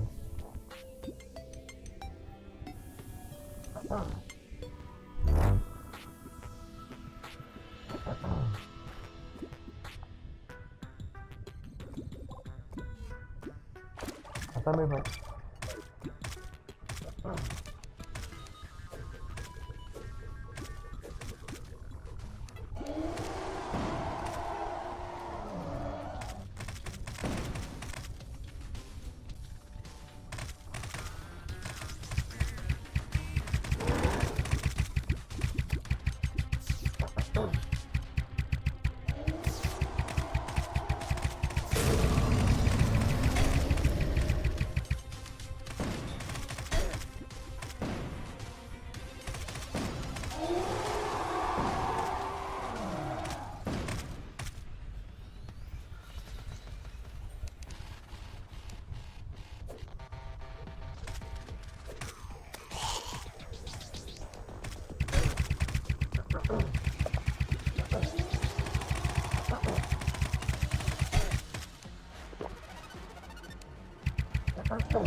Okay, let's think about this.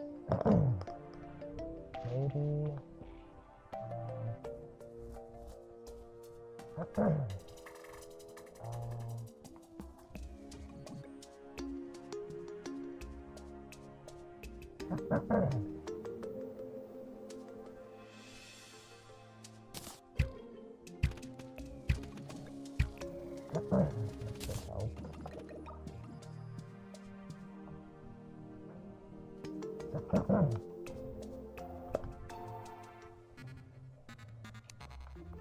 Maybe a different gel type could help too.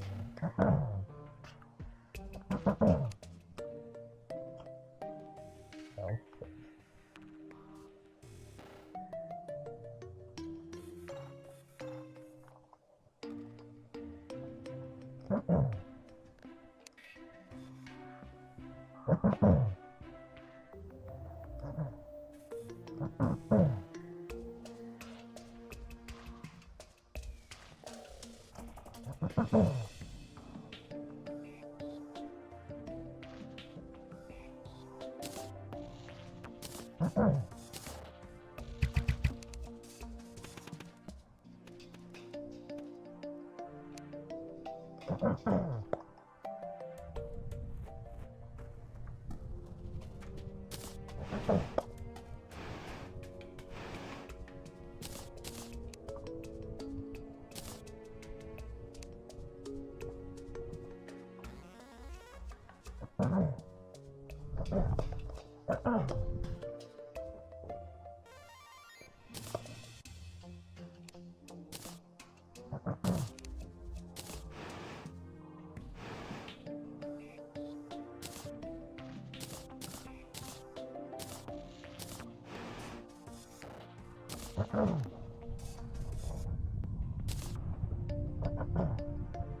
could low-key work.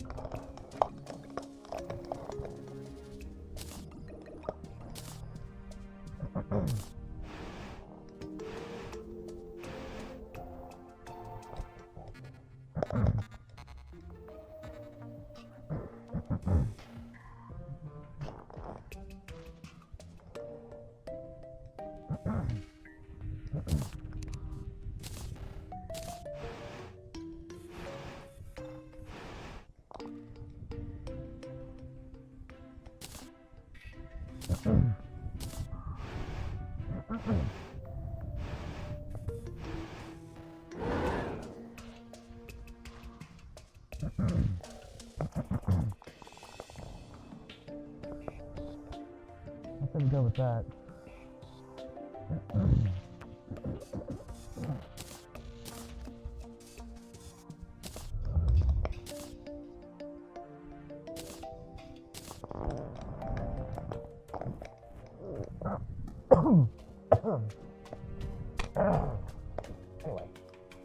Anyway, back to it.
My fault.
Manipulators?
I'll get one hit off of this.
Okay, okay, okay.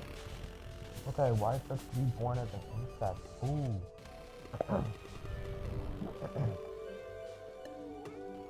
I'd love to just react to this video, but honestly, I don't want to wait for another stream, so I'm just gonna watch it now. While I tediously travel to the same dungeon to inevitably die.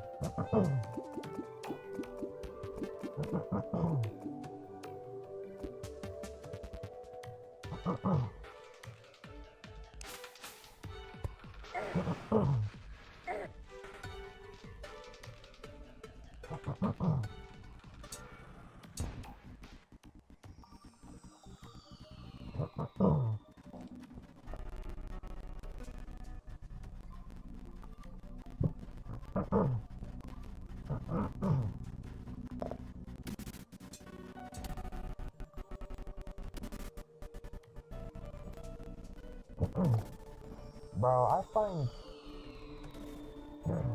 I find bugs and, well, I find like insects, or really bugs mostly in general, to be very interesting.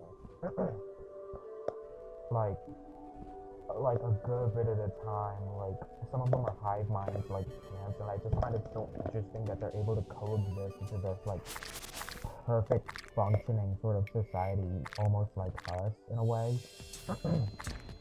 And like everyone has their purpose and it works like a machine. They just know what to do and when to do it. And they can all work together, sometimes even better than us.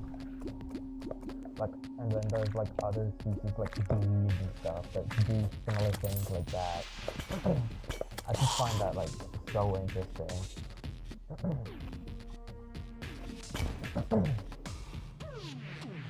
Except for cockroaches, they suck. Or mainly just the ones that live inside people's houses.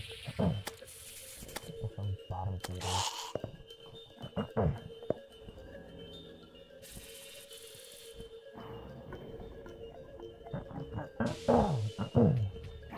Spiders can be okay at times.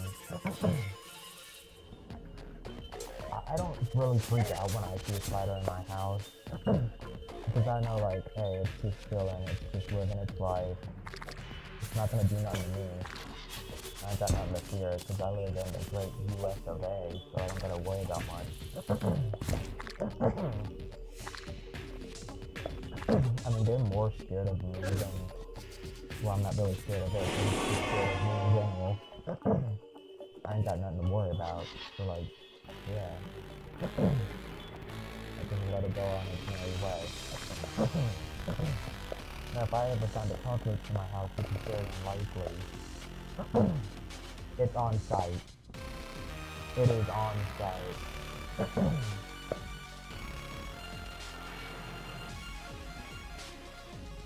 But I don't see that happening. I was trying to keep freaking out a little bit. But not much, just a little bit. Mainly because I don't see those often. If I find like a millipede outside, I'm like, oh, yo, check that out. Yo, that's pretty cool. I don't really think I've ever really seen a wild centipede. Mainly because, I mean, I'm pretty sure if I did, it would be pretty hard to miss. Those things do look a little creepy, but I do think they're cool.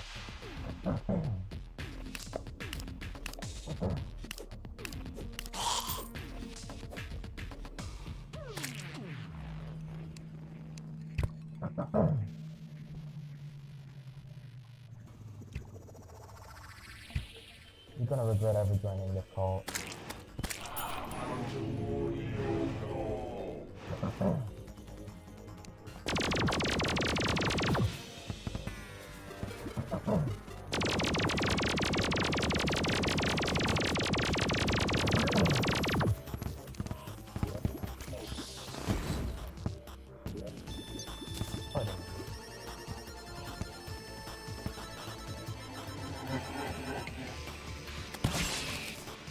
I'm not dealing with that. Apologies.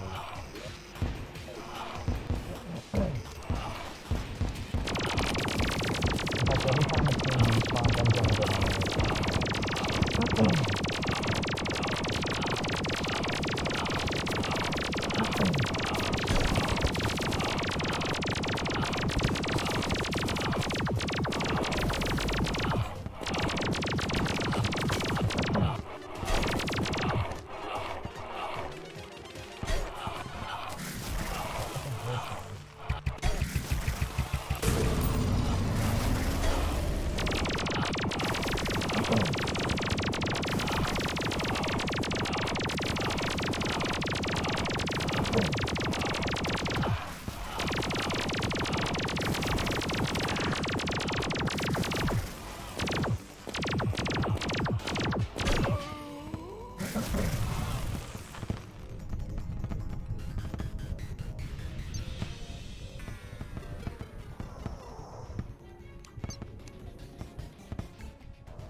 wasn't for the fact that it takes so long to get there, this wouldn't be a problem.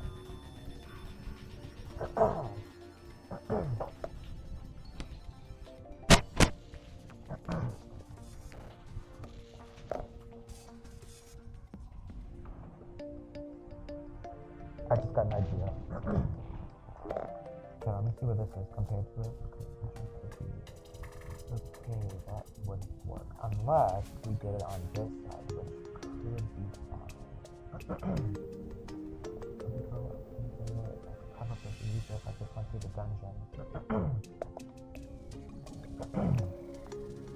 And I make a hover bigger and I go to the opposite side of the dungeon.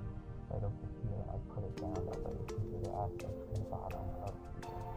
I say that would be a great idea and would take a lot less time to just get there.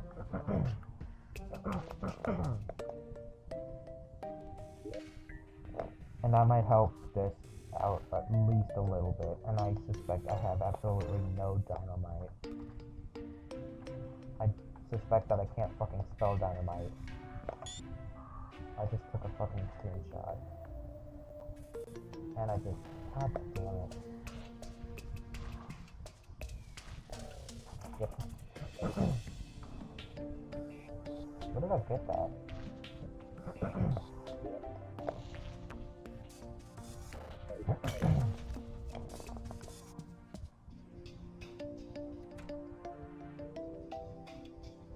I'm not going to bed till I defeat the cultist.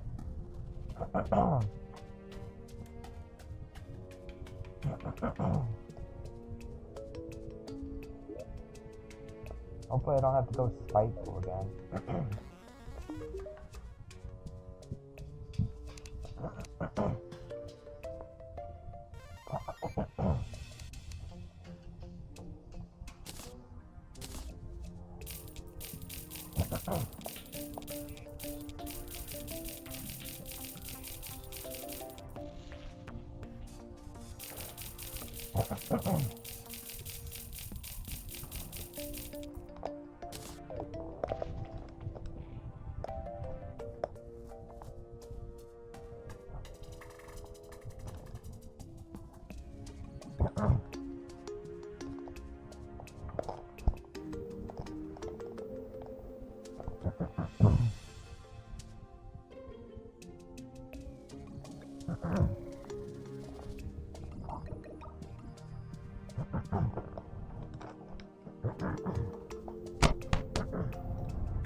Sorry.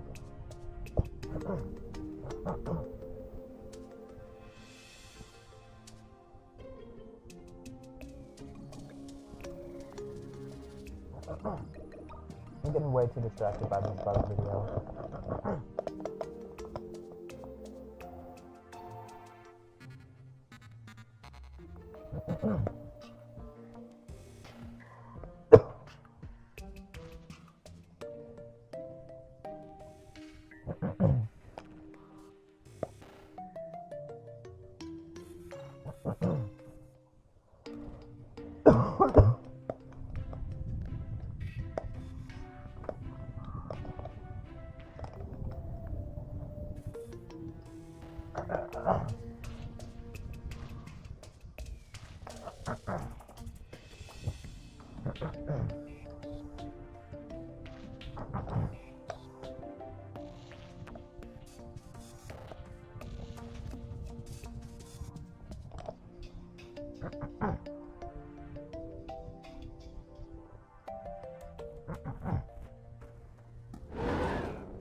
Oh, that's where they go?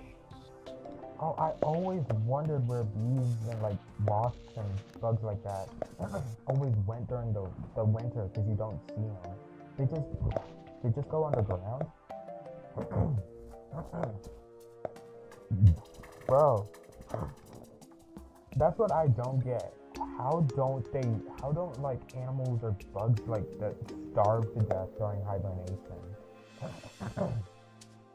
I mean, I'm sure like with mammals, they just wake up, eat, and go back to sleep.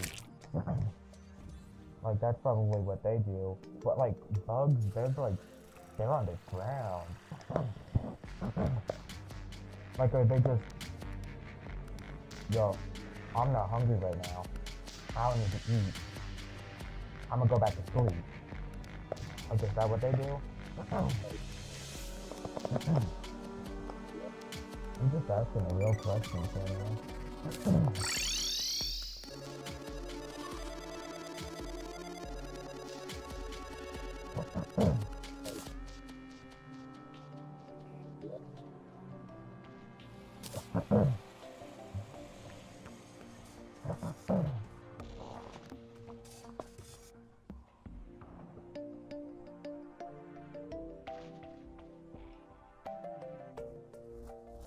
I'm still saying this stuff, like you guys can watch the video with me. I literally have an AirPod and you can't hear nothing.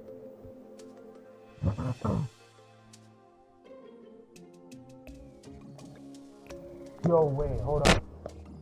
Hold up, I just got an idea. I low-key just got an idea. Oh, hi buddy, I forgot you were up here. Yo, hold up. Okay, hold up.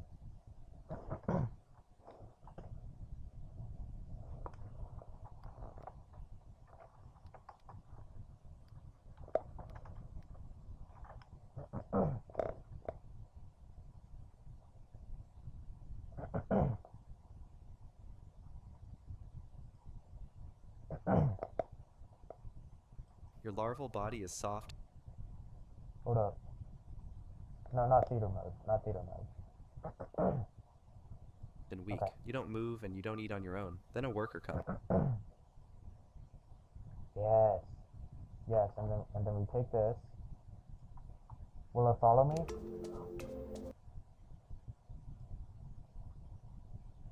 And does it actually appear? Okay, it doesn't. But what if I took this, went here,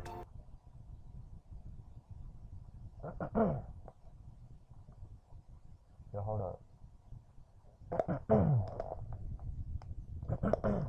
Hold up.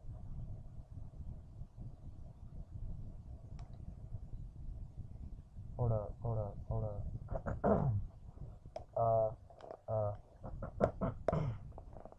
Yo, can we like...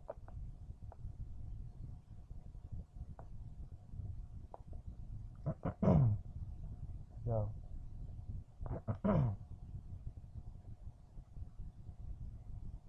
I don't know what that means. I want these both to be like, like sort of.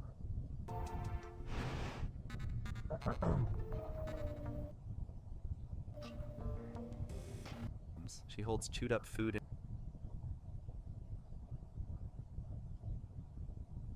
in her mandibles, presses her face to yours, and feeds you mouth to mouth. She does. You know what? I think that'll work. You know what? Y'all can't see the animations, but y'all can hear it. Where the fuck is my AirPod case? Not earbud case. I don't know why I call them AirPods. They're earbuds. They're not AirPods. Where's my earbud case? No, seriously, I want to put this one away.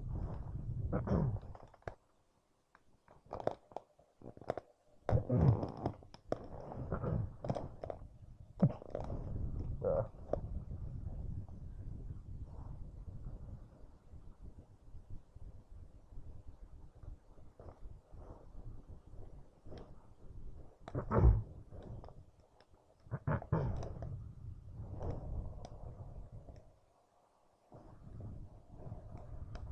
Bro, where the fuck did it go?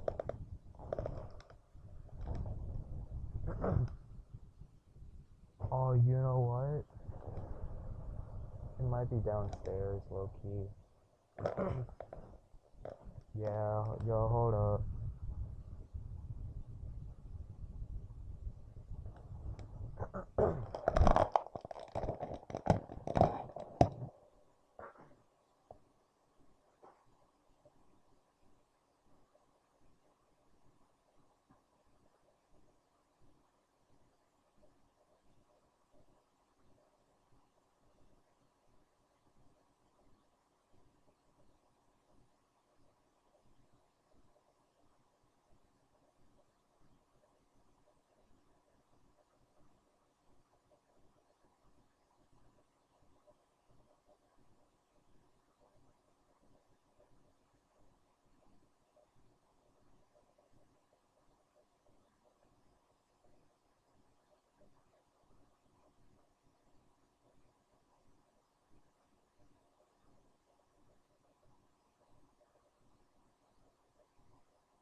Okay, maybe not.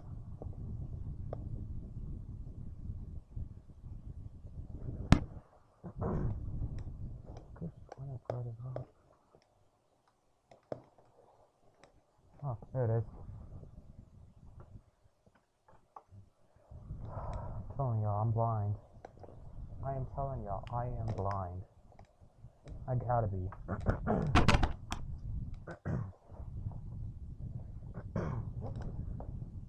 Okay. Is this?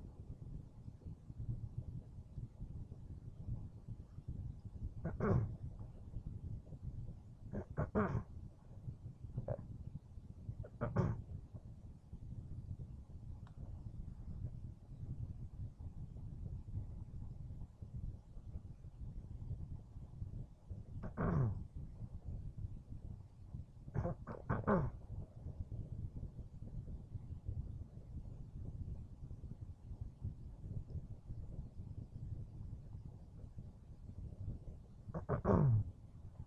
uh.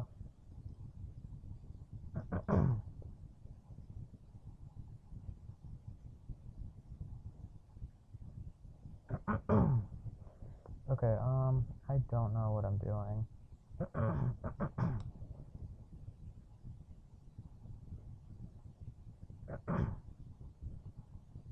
Whatever.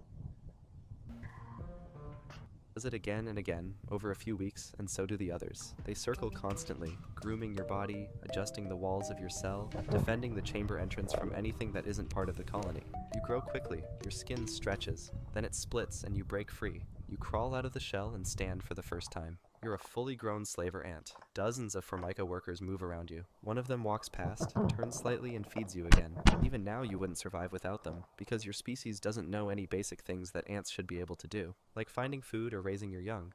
But you do know how to kill, and soon, that's exactly what you're going to do. A few days later, one of the workers returns to the nest. She rushes through the tunnels, brushing past others as she reaches the central chamber. The moment she arrives, everything changes. You notice a certain smell on her, so you follow. Every slaver does. It's not a decision, it's what you were born for. She leads you out of the nest, moving quickly across the forest floor as the others fall into line behind her. Up ahead is a formica nest. You've never been here before, but it's not unfamiliar. The lead worker slows and releases a trail of pheromones, painting a chemical signal that spreads through the group. The others surge forward, forming a narrow column. You reach the entrance of the formica nest and you begin digging. The defenders are inside. You know they'll fight, but not yet. First, you widen the entrance, clearing the debris and making space for the rest of the group to pour in. The moment the path is open, the column... Hold on, I want to see if this is even being picked up.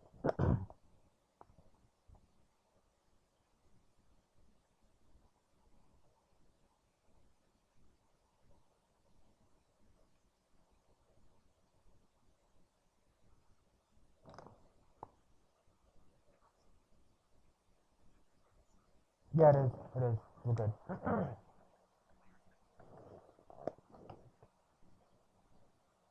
breaks formation and floods into the nest, and you follow. Your species has raided for so long that your body already knows what to do. You push forward through the narrow corridors, stepping over panicked workers as they scatter away from you. Some try to resist. One launches forward and sprays acid across your side, but it doesn't slow you down. Your shell is thick enough to ignore it. You keep moving. Ahead, a nursery chamber opens into view. The place is filled with larvae and pupae packed into clusters. You lunge forward and grab a pupa between your mandibles. You turn and retreat through the same tunnel you entered from. Others are already ahead of you, carrying stolen brood in all directions. One slaver collapses as she's swarmed by defenders and dragged into the shadows. You don't stop. You make it out and race back toward your colony. By the time you arrive, the entrance is already crawling with returning workers. You drop the pupa into the nest and turn around. Because this isn't over yet, you still have more to take. A few weeks pass, and the stolen pupae begin to hatch. They look like formica. They move like formica. But they don't act like formica, because the first thing they smell is your colony, and so they think that they are a part of your species. As soon as they are able to walk, they clean the chambers. They feed you directly from their mouths. They patrol the tunnels and guard the queen they were stolen to serve. They don't know they were taken, but they follow you anyway. One morning, a small group forms near the tunnel entrance. A slaver worker releases a trail and starts to move. You follow her along with a group of slaves. The trail leads through the forest and straight back to the place you stole them from, the same formica nest. It's weaker and smaller now, but not empty. The survivors have been trying to rebuild, but you won't allow them to. You reach the entrance and tear it open. Formica workers rush to block you, but this time, they don't just face you, they face their own sisters. The first slave breaks rank. She lunges forward and sinks her mandibles into a defender's throat. Another follows. In seconds, the tunnel becomes a swarm. Bodies collapse around you, limbs folding, legs twisting. The nest is too small to escape and too tight to retreat. You push deeper through the carnage. Then you find her. At the back of the chamber, the Formica queen is trying to flee. She stumbles over a scattered brood, dragging herself toward a narrow side tunnel, but she never makes it. Two slaves reach her first. They climb onto her back, gripping her sides as their mandibles dig into her soft joint. What are we talking about? I'm not paying attention. She thrashes as they bite her body open, but the movement stops eventually. You stand beside the body for a moment, then you turn around. The nest is quiet. Okay.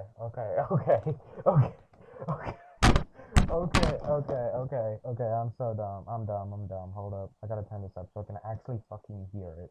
Quiet now. There's no one left to fight, so you return home while the slaves follow. A few weeks later, the nursery begins to empty. Larvae go missing. Some are found crushed and half buried beneath the wall plaster. Others vanish before anyone sees them again. You patrol the inner chambers, walking past slaves tending to food stores and repairing damaged surfaces. Then, near the edge of a narrow tunnel, you spot a worker standing alone. Her mandibles are pressed to the wall, but she's not fixing it. She's tearing it apart. She chips once more and loosens a small section of hardened pulp. You strike from behind. Your jaws pierce her abdomen and crush her against the ground. Her legs curl inward, and she doesn't move again. You keep walking. Inside the brood chamber, you spot another. She's hunched above a slaver larva, already biting through its side. The larva twitches weakly. The slave lifts her head and moves to the next one. You rush forward and grab her. She thrashes, legs kicking hard across your chest. You slam her into the chamber floor and split her apart. A sharp click echoes from the tunnel behind you. More movement follows. 3 slaves enter from the side chamber and sprint toward you with jaws open. One leaps. You twist, catch her midair, and throw her against the wall. Another slaver arrives, then 2 more. They crash into the group, scattering the rebels across the floor. You catch one under her body and drag her backwards. A second one strikes your flank, but is intercepted by another slaver worker. The brood chamber floods with bodies. Acid sprays across your face as one of them lands a hit, but the sting fades quickly. You grab the nearest attacker and pin her to the ground. Then you crush her throat and move to the next. Eventually, the movement slows. Half of the slaves are gone. Their bodies lie broken beneath the nursery wall.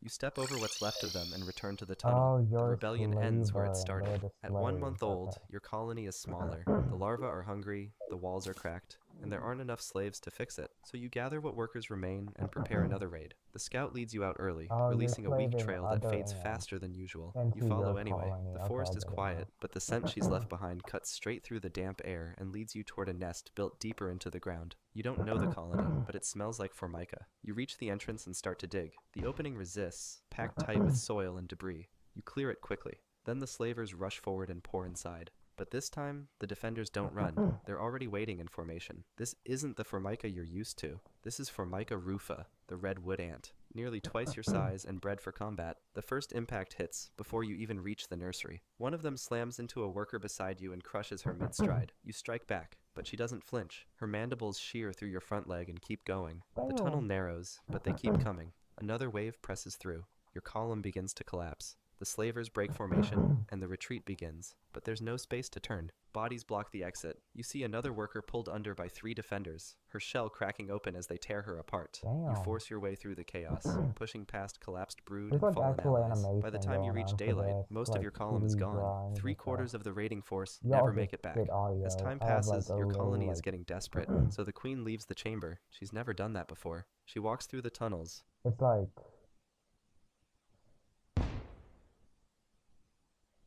right here, I have it like right here, like this is the perimeter of it, like the perimeter.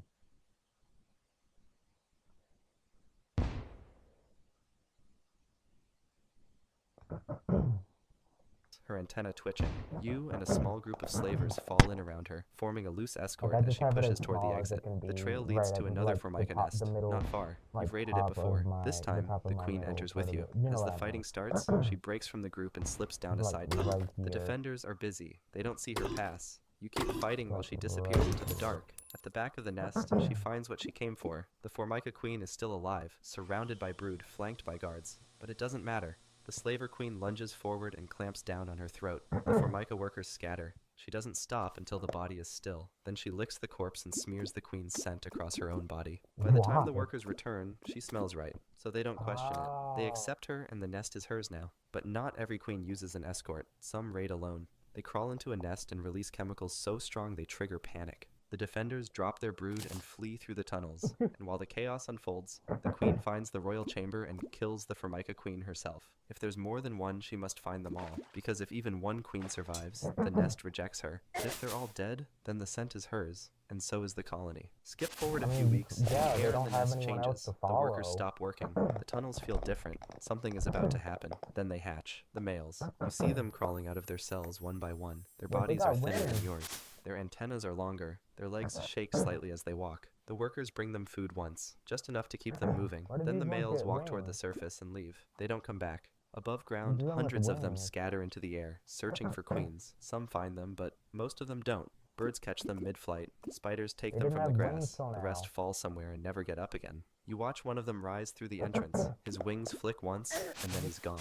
He has no scent worth remembering. No purpose, but mating. If he finds a queen, he'll grip her from behind, hold steady for a few seconds, and then drop. His job is over. He won't be fed or protected. He dies the same day he's born, and no one in the colony cares. A few days pass. The males are gone. The colony is quiet again. Then, the wall breaks. It happens fast, a crack along the edge of the southern chamber. Then, a second breach near the entrance. You rush forward with the others, but what's coming through isn't formica. It's another slaver species. It's Formica sanguinea, and this time, they're not here to defend a nest. They're here to take one. Your sisters collapse around you. You grip one of the attackers and drag her into the dirt, slicing open her shell before she can react. But another slams into your side, and another tears your back leg loose. You back away, limping, your vision shaking as the colony folds around you. The queen is already gone. She escaped when the fighting began. You retreat through the old tunnels, dragging yourself toward the far exit. Like, I knew But that the then you females stop. lived The path is longer blocked. than A group of your slaves the stand in the males, passage. but They don't let you pass. males One of them only steps live one forward day. and It's bares her mandibles. crazy. You pause, That is a then try to push crazy through, but lifespan they strike difference, first. but I guess One latches they- onto your side, another goes for your It head. is what it You is, fight back, really. twisting,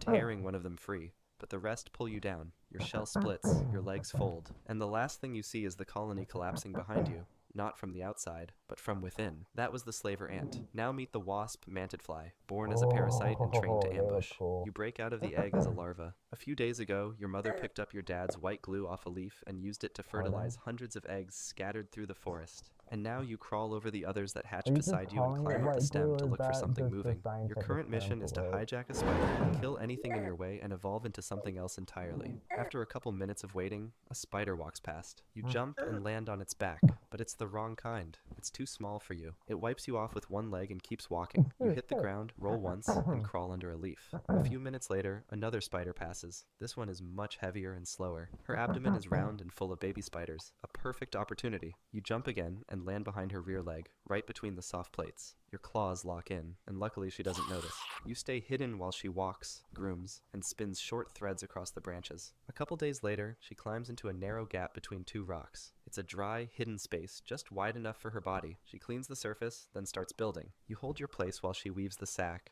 layer by layer, until it's done. Once she leaves, you crawl down her body and slip through the edge of the silk. Inside, the eggs are packed tight. You bite one, and thick fluid spills into your jaws. So you bite another, and keep feeding until your gut starts to swell. But then, something hits your side. One of your larva siblings followed you inside. It slams into you again with its jaws open. You grab it with your front claws and twist, trying to throw it off, but it doesn't let go. You drag it across the silk and hook one leg under its body. Then you pull and rip its side open, making it die in an instant. You turn back to the eggs and feed until there's nothing left. Because in a few days, something important will happen to your body. Skip forward a bit, and you're 5 weeks old now. After draining every egg inside the sack, you sealed yourself inside with your own silk and waited a couple of weeks. Now that your body has changed, you tear through the cocoon and crawl out. Your legs are longer, your eyes are sharper, and two soft wings hang folded against your back. You don't look like a larva anymore. You look like a wasp with an extra chromosome. Below you, ants swarm the bark in long lines. They found the remains of the egg sack, and now they are headed straight at you. You run across the branch, but one catches your back leg and pulls. You slam sideways, scraping your body on the bark. You twist and swing your front legs forward. You've never used them before, but the curved spines lock into place and crush the ant's head. You rip it loose and throw the pieces aside. The others hesitate, so you use that moment and jump. You fall through leaves and hit the ground hard. One wing folds under you, but nothing tears. You drag yourself between two rocks and wait until the shadows above stop moving. After a while, you crawl back into the open and climb a low stem. Your wings are still soft, but you open them anyway. You spread your wings and push once, lifting just above the ground. You land, reset, and push harder. This time, you clear the stems and glide past the moss, landing clean on a flat rock. You'll feed on nectar for a while, but that won't be enough for long. Something in your body still wants more. You're 2 months old now. You've been flying low between branches for hours. You've seen plenty of insects, but you just can't catch them. Your first try was a beetle resting still on a leaf. You creeped up along the edge, raised your front legs, and lunged. But your claws hit too wide and knocked it sideways. The beetle tumbled off the leaf and disappeared into the grass before you could react. Later, you spotted a moth warming its wings in a patch of sunlight. You hovered just above it, lined up your strike, and went for the kill. But the moth saw the shadow, dropped flat, and shot into the air before your claws even touched it. You chased for a few seconds, but your body isn't built for speed. You gave up before your wings burned out. So you're starving now. Nectar won't keep you alive much longer, and your claws are built for killing, but right now, they're not doing anything. You give it one more try. While circling above the grass, you spot a thin web stretched between two branches. There's a fly caught inside and no spider around it. You slow your wings, drop lower, and come up with something new. Instead of chasing, you land just beneath the web and freeze. Then you raise your claws and pull the fly out in one clean motion. The strands stretch, but they don't snap. You turn to leave and stop, because the spider is already climbing back. She must have felt it. You twist between leaves and drop low into the grass until you're sure she's not following. When you land, your whole body shakes, but the fly is still in your mouth. You bite off the wings and drink everything inside until there's nothing left. It's the first real food you've had in days, and it didn't come from chasing, it came from stealing. You're not the only mantid fly out here either. Others are hunting the same ground, and some are bigger than you. You'll need to get smarter, or you won't survive the next week. 2.5 months old now. For the the last 3 nights, you've been returning to the same patch of forest. There's a broken web strung between 2 roots, and the spider who built it doesn't seem to care what's missing. Every time you come back, something new is trapped inside, and each time, you take it. But today when you arrive, someone's already there. It's another mantid fly. She's older than you, twice your size. One of her legs is torn off at the joint. The wound is sealed, but she moves with a limp. And when she sees you, she steps toward the web and rips the fly before you can even get to it. You hover low with your claws raised, watching her shift her weight like she's about to leave. But just as she turns, you strike. Your claws hit her square in the thorax and slam her backward into the dirt. She kicks up hard and catches you under the body, knocking the air from your trachea as both of you crash through the leaves. You roll once and hit the ground, scraping bark and tearing your membrane. She recovers first and lands a clean hit across your abdomen. Her claw digs deep and twists. You curl your body and strike blindly, snapping in front of you until something soft gives way. Her left eye. She shakes, trying to break loose, but your grip holds, and with one hard twist of your head, you tear the eye free. She kicks away and stumbles, leaking fluid from the side of her face. You lunge again, but she lifts off just in time and disappears into the air without a sound. You stay there for a moment, then push yourself upright and walk toward the web. Your wings won't fold properly, and your shell is punctured where she struck. The wound won't kill you, but it won't heal fast either. Out here, no one guards you. If you want to keep something, you fight for it. Skip forward again, and you're 3 months old now. The cuts on your side have scabbed over and your wings work again. You've stopped returning to the same webs, and now you drift between clearings alone. One afternoon, you spot movement near the edge of the grass. It's another mantid fly, a male. He lands a few branches away, but you stay still. He steps forward slowly. You can tell that something in his body language feels different. He's not here to kill. You turn toward him with your legs raised halfway, but he doesn't come closer. He stays still, lowers his abdomen, and drops something white onto the leaf. This is how your kind mates. You don't fully understand it, but your body does. As you're about to lower yourself over the spermatophore, the wind shifts. A shadow flashes overhead, and something slams into the branch beside you. It's a bird that missed you just by inches and cracked the branch from the impact. You throw yourself off just as claws rake the air behind you. The male lifts off too late. One of his wings folds wrong, and he spirals into the grass. You don't wait to see what happens next. You dive into the bush and wait there until the sound stops. The bird is gone, and so is the male. You're still shaking, and your legs won't stop twitching, but you're alive. And even though it lasted only seconds, something about that moment clicked. It wasn't just instinct. It was something you want again. And next time, you'll be ready. You're 3.5 months old now. You've been patrolling the same stretch of forest for days, circling back between leaves and watching for movement. On a random day, you land on a wide, flat leaf near the edge of the water. That's when you see it, a soft, white packet stuck gently to the surface. It's a spermatophore that was recently dropped, but with no male in sight. You step forward slowly, position your body over it, and lower your abdomen until the contact point is right. The fluid transfers quickly. You hold still until it's done, then back away.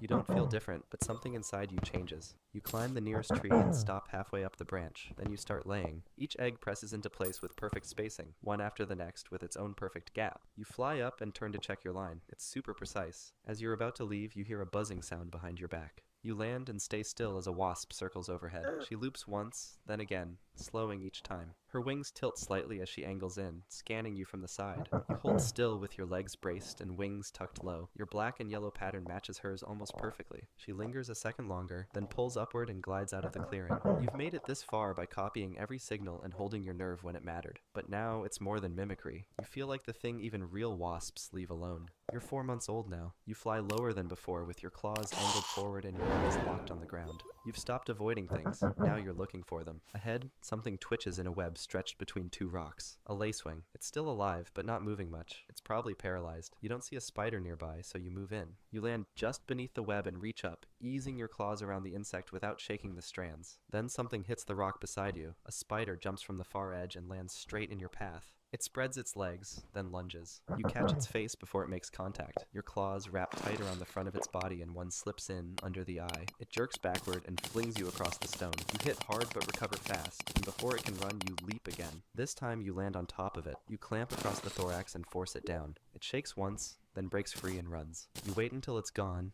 then turn back to the web. The lacewing is still there. You pull it free, break the silk, and drag the body into the grass. You bite off the wings and drink everything inside until it's gone. This is your second real kill, but it's the first one you took by force. You didn't hide. You fought and won, and now you know what happens when something picks a fight with you.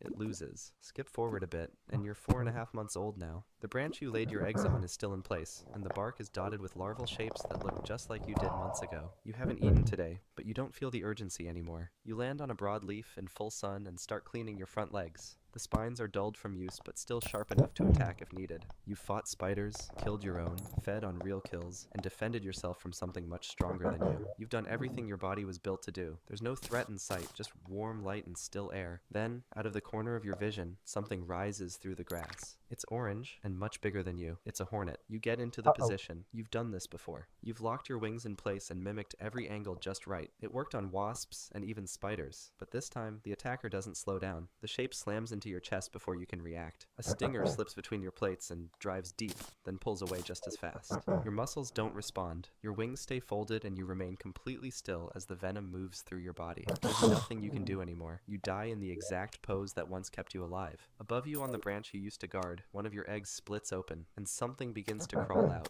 That was the wasp manted fly. Next is the giant hornet, bigger, faster, and always hunting something smaller. You hatch inside a sealed cell, deep within a massive nest in Japan. There is no time to stop. Food is dropped in front of you, already broken down, and you eat as fast as you can. Every bite fuels your growth, and the cycle repeats without hesitation. Your body swells, your skin tightens, then Wait, hornets? Hornets? Hornets?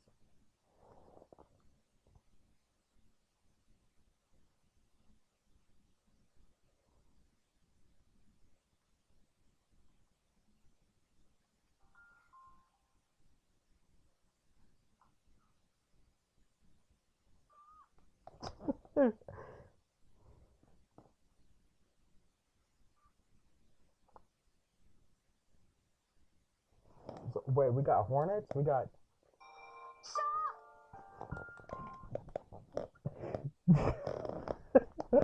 Alright, my fault. it splits. That You was push my forward, fault. leaving Sorry. behind the old layer that no longer fits. You eat more, grow more, and it happens again. Go. Each time you are larger, stronger, closer to what you are meant to be. 1 week later, the final change begins. You are sealed inside a casing, locked away as your body completes itself. Your limbs stretch, your armor hardens, your wings press against your back, ready to be used. Then, you break free. You are no longer a larva. You tear through the nest, crawling forward without hesitation. The tunnels are tight, twisting in every direction, but you push through. You do not stop. You keep moving until you reach an opening. Light floods in, and you don't hesitate. You spread your wings, push off the nest, and take flight. At around 20 days old, the colony is expanding fast. Builders chew and turn it into pulp to reinforce the nest, making it larger, stronger, and more secure. But you don't care about that. You aren't interested in building. You are interested in something else. The instinct to attack is already there. Every insect that comes too close is a target, whether it is a rat, beetle crawls into the weeds. It's shell tough, but not tough enough. You land on its back, grabbing hold before it can react, mandibles cutting through its body in seconds. Another insect tries to escape, flying away from the nest, but you chase it down, catching it mid-air and ripping off its legs before dropping it to the ground. Inside the nest, the rules are just as clear. Any hornet that hesitates is shoved aside. Any worker that moves too slow is bitten. You don't wait for others to get out of your way, and you don't give up what you have taken.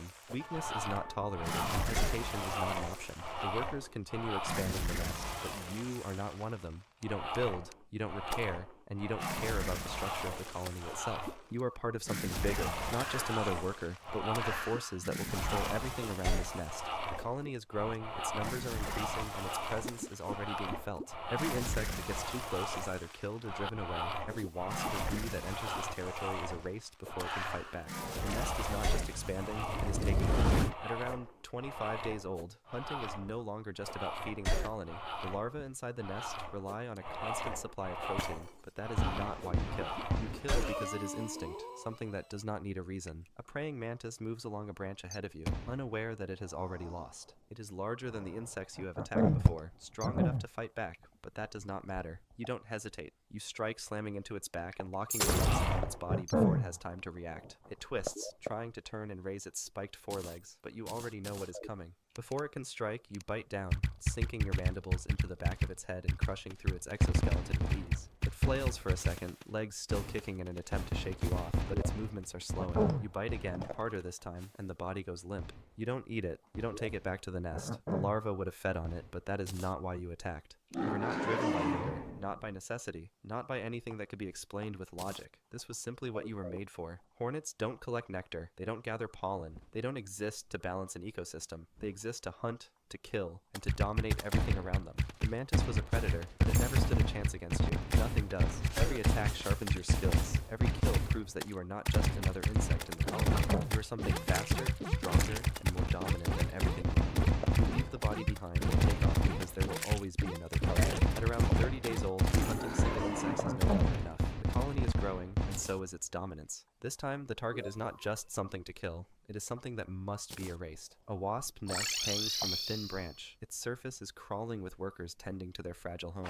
They are smaller, and their defenses are weak, but they don't know that yet. They believe they are safe. They believe they can hold this territory. They are wrong. You do not go alone. A raiding force leaves the nest alongside you, moving with a singular purpose. There is no careful approach, no slow build-up before the strike. You and the others hit first, diving straight into the swarm before they even know what is happening. You tear into the first wasp midair, your mandibles closing around its body and snapping through its exoskeleton in a single bite. Another defender rushes toward you, its stinger raised in a desperate attempt to fight back, but it is useless. You grab hold, crush its body, and drop it before moving to the next. The nest itself is split open within moments, its walls peeled apart to expose the helpless larva inside. They squirm, vulnerable and unprotected, but none of them are taken. This was never about feeding the colony. Hornets do not just hunt, they do not just take what they need. They destroy everything that does not belong to them. The wasps that survive flee in every direction. Their numbers are scattered and their colony erased. You don't stay to watch. You don't need to. The nest is gone, and the message is clear.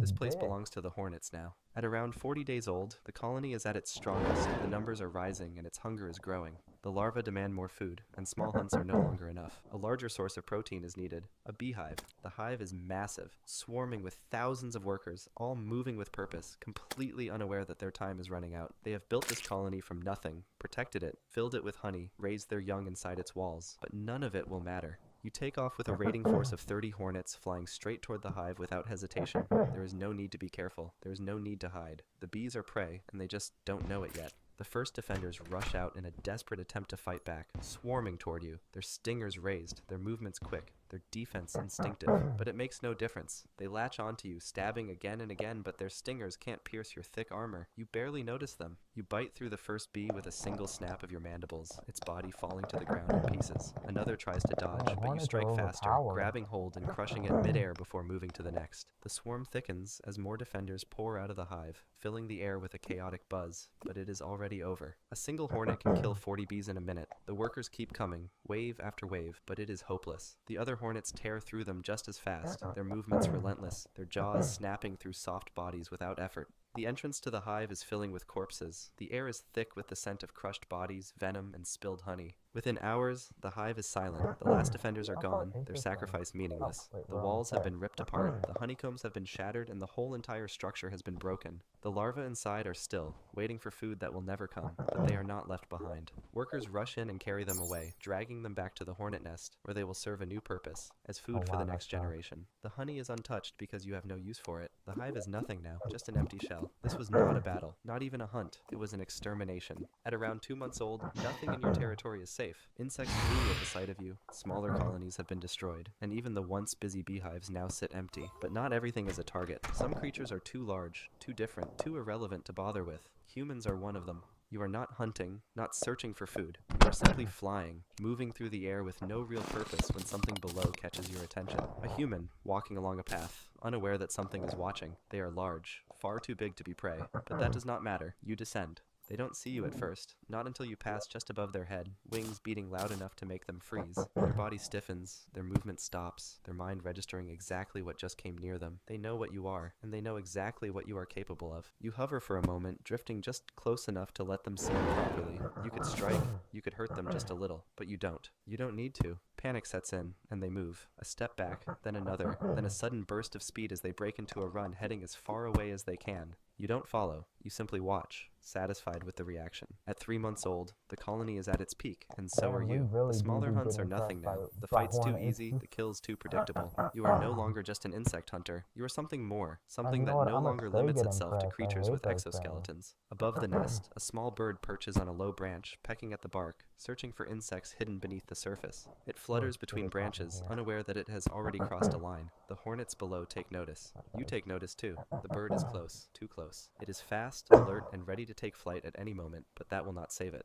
The colony does not tolerate trespassers. You move first, launching into the air, your wings carrying you up toward the intruder, but you are not alone. Others follow, the air filling with the sound of movement, of wings closing in from every direction. The bird hesitates. It hears you. It sees you, but it does not understand what is happening. By the time it does, it is too late. You strike first, slamming into its back, your legs gripping tight, your weight forcing it downward. It flaps violently, twisting, trying to escape, but there is no way out. Another hornet grabs hold of its wing, and another lands near its head. The bird thrashes, its beak snapping wildly in every direction, but every movement is answered with another attack. Stingers drive deep, venom flooding its body, shutting everything down within seconds. The bird jerks, wings still beating, its legs kicking weakly, but the fight is already over. One last twitch, one last breath, and then nothing. You release your grip, hovering above as the body collapses onto the forest floor. The others do the same, backing away, leaving behind only the proof of what happens to anything that gets too close. This was not an insect. This was not a simple kill. This was a warm-blooded creature, something larger, something that once thought it was untouchable. But nothing is untouchable anymore. At 4 months old, the colony is breaking apart. The numbers are shrinking, the workers are slowing, the nest is empty. The queen, once the unstoppable force that held everything together, is motionless. Okay, why not just Her body feel hollowed out from overpowered? the inside, consumed by parasites. She does not move and she does not survive. The workers still try, still push through their final tasks, but it is pointless. The cold is setting in, and everything is changing. Hunting has stopped, expansion is over, and the battles that once defined the colony are no longer worth fighting. The bodies pile up one by one. The workers that once ruled this territory fall where they stand. Some drop to the tunnels, some collapse just outside the nest entrance, and some don't even try to move anymore. You are one of the last. The creatures that once feared this colony are returning, reclaiming the spaces that were once impossible to survive in. You do not stop them. You just slow down, your movements weaken, your body crumbling up as the air goes cold. But this is not the end. The young queens, the next rulers of the species, do not stay. They leave, disappearing beneath the soil, burying themselves away from the cold, waiting for something that only they will see. When winter comes, they will be gone, hidden, protected. And when spring returns, they will emerge. They will find a place, they will start again, and the cycle will begin. That was the giant hornet. Now it's the scorpion fly, a scavenger with a weapon that doesn't work. You hatch from a pale egg buried in wet soil, and push upward through the dirt using your hooked legs. You're a larva. You move toward the heat. The first thing you bump into is a dead sibling that never hatched properly. You don't hesitate. You bite through the softest part and start chewing. As you're eating, the centipede slithers past, brushing against your side. You freeze completely. Its legs tick across your back, but it doesn't stop. You wait until it goes, then keep crawling. Later, you find a beetle casing. It's half rotted and covered in mold. You tear through one of the seam lines and push your body inside. It feels damp and sour, but there's still enough left. If I'm not careful Scrape here, I out can what die. you can and wedge yourself between the plates. That night you stay hidden. By morning, something else finds you. It's another larva, and it's much larger than you. It bites into your back and starts pulling. You clamp your legs into the edges of the shell, holding your position. It jerks again and nearly yanks you free. Twist sideways and slide out the other end, then lunge upward and bite into its I might actually die. curls and thrashes, slamming both of you into a shallow puddle. You get dragged under but clamp again, this time just beneath its jaw. You keep biting until the body goes limp. Then you crawl up over the top and start tearing into the joints where the armor bends. You eat as much as you can before the body stiffens and the warmth fades. By the third or fourth day, your legs ache and your skin feels too tight. You stop searching and look for harder ground. You find a dry patch beneath a flat stone, dig into it with your mandibles, and carve out a chamber just big enough for your body. You curl My inward and excuse for seal this the one is entrance with that a I mix of want silk to and go to mud. bed Something soon. is changing inside you, and you won't be able to move until it's finished. Skip forward and you're 1 month old now. Your body is nothing like it was before. Over the last few days, you've molted 4 times. Each time you left behind a softer, smaller version of yourself. And now, you're a fully grown scorpion fly. You bite through the dried mud chamber and push your way out into the open air. Your new legs feel longer and stronger, and your skin has finally hardened. For the first time, light hits your vision, then your wings begin to unfold. You pump fluid into the folds until they I'll stretch flat behind probably do you, the still pillars soft but off nearly screen ready. You because climb y'all onto a don't low know. branch and You don't stop. need to see Everything all is that. moving. Flies It's flicker just across the fighting the air. fucking Ant trails pillars. crisscross the ground below. You're overwhelmed for a few seconds, then move forward, Obviously, crawling to I'll the wait edge to and do the dropping into the Lord, grass. though. That's when you notice it. A dead gnat caught in a thin web. You crawl toward it and bite down, pulling until the silk starts to stretch. But then the strands around you start to tremble. Something's coming. You rip the gnat free and fall backward, crashing through the stems and landing hard. The spider drops just behind you with its legs ready to kill. You kick upward with your tail, trying to startle it. It pauses just long enough for you to dive beneath a leaf and stay there completely still. Minutes pass, and eventually the spider retreats. Only then do you start chewing. It's your first adult meal, dry and sour, but enough to keep you moving. You know it won't last. You'll need more than scraps like this if you want to survive. You're 1 month and 5 days old now. You're gliding low across the trees until the smell of liquid guts pulls you downward. You land on a strip of rotting bark and step carefully, following the scent to its source. You fly around a line of ants and spot it. It's an I haven't open even been caterpillar, paying split attention near to the middle and video. still twitching. You rush in with your claws forward and stab your rostrum into the soft underside. Warm fluid fills your mouth. You barely get 2 good gulps in before another scorpion fly drops in behind you. He's a male like you. His wings are wider, and his abdomen looks darker. He raises his tail and circles, stepping close without breaking eye contact. You raise yours to match, but neither of you backs off. He strikes first, locking jaws with yours and slamming his body forward. You both roll into the grass. You twist hard and bite the edge of his wing. He tries to lift off, but you drag him down again. You slip under his body and jab your tail into the soft gap behind his head. It's not a weapon, but the motion is enough to make him flinch and reel backward. He yanks free and kicks away, flying off low with one wing dragging uneven behind him. Skip forward again, and you're 1 month and 1 week old now. You move slowly through the grass when something hits your antennas. It's not the scent of food. It's a pheromone trail of a female, and it smells fresh. You freeze for a moment, then begin tracking it. The scent is faint but steady. It pulls you forward, keeping your steps low and your body tucked in tight. Eventually, you spot her. She's perched on a curled leaf just above the soil. You stop and scan the area for anything edible, hoping to find a carcass or some scraps from a web. But there's nothing. The ground is clean. You don't have a real gift to offer her, so you settle in the dirt and start producing your fallback. Saliva builds slowly in your rostrum. You form it into a clear, sticky ball and push it forward using your front legs. Then you back away and wait. She notices. Her antennas sweep forward as she steps closer. She taps the ball once, hesitates, then begins to feed. You move around the edge of the leaf, watching her posture and waiting for the right moment. When her head lowers fully, you climb onto her back and lock your tail claspers around her body. She flinches, but doesn't resist. The feeding continues, and so does the mating. You hold your grip while she consumes the entire ball. Then she steps forward and breaks contact without a sound. She doesn't look back. She just slips into the grass and disappears. You stay on the leaf for a while, watching the stem sway. The ball is gone, and so is she. You're alone again. You're 1 month and 10 days old now. You move just beneath a thorn bush when you catch sight of something above you. A dead midge is hanging low in a web, close enough to grab. You climb slowly, placing each foot carefully and ignoring the sticky tension building beneath you. When you reach it, you bite down and try to pull it free. But your back leg catches. A strand coils around it and pulls tight. You shake once, but it doesn't release. You lower your head and try slicing through the strand with your rostrum, but it's too sticky to cut clean. Then the web trembles. You look down and see the spider coming. It steps carefully across the silk with its legs spread wide, moving in steady arcs toward you. You freeze, bracing against the tension, knowing you're not fast enough to run. But something changes. You get a boost of energy. Your jaw clamps tighter, and you twist your entire body, throwing your weight sideways. The silk snaps loose, and you kick free. The spider lunges, but you don't back off. You rush forward and meet it head-on, catching its front legs before they can fully extend. It tries to rear back, but you hold your grip and drive your rostrum into the soft plate at the front of its head. It recoils, trying to wrap you with its legs, so you let go for a second and move around the side. Wait. You sink your jaws into the joint behind its... What the fuck is Queen Bee?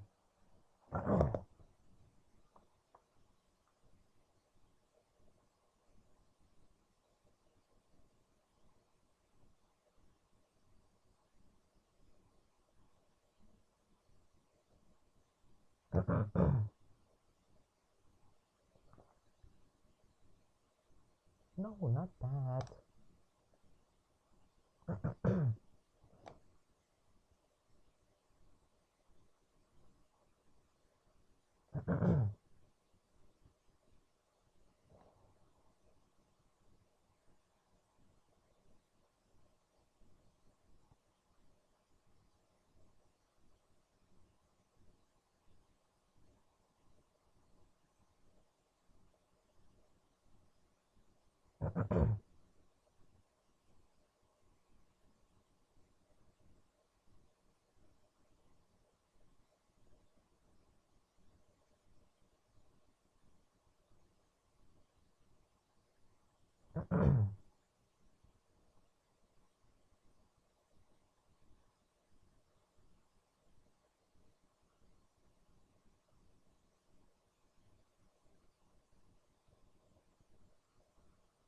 Oh, yep, I still don't know. I still don't know.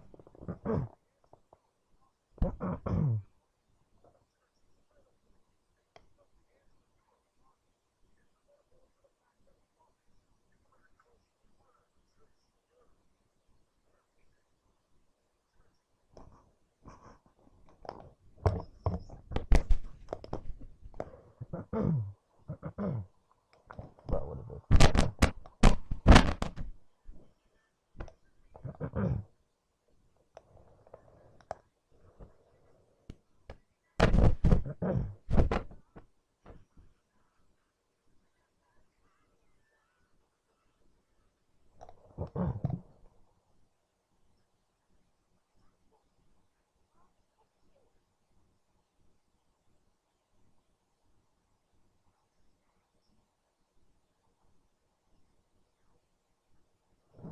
Oh, fuck.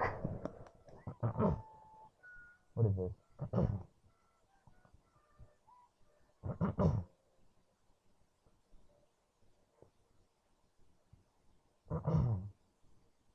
My brother in Christ, that is a gargantuan leviathan. That is not a gargantuan leviathan.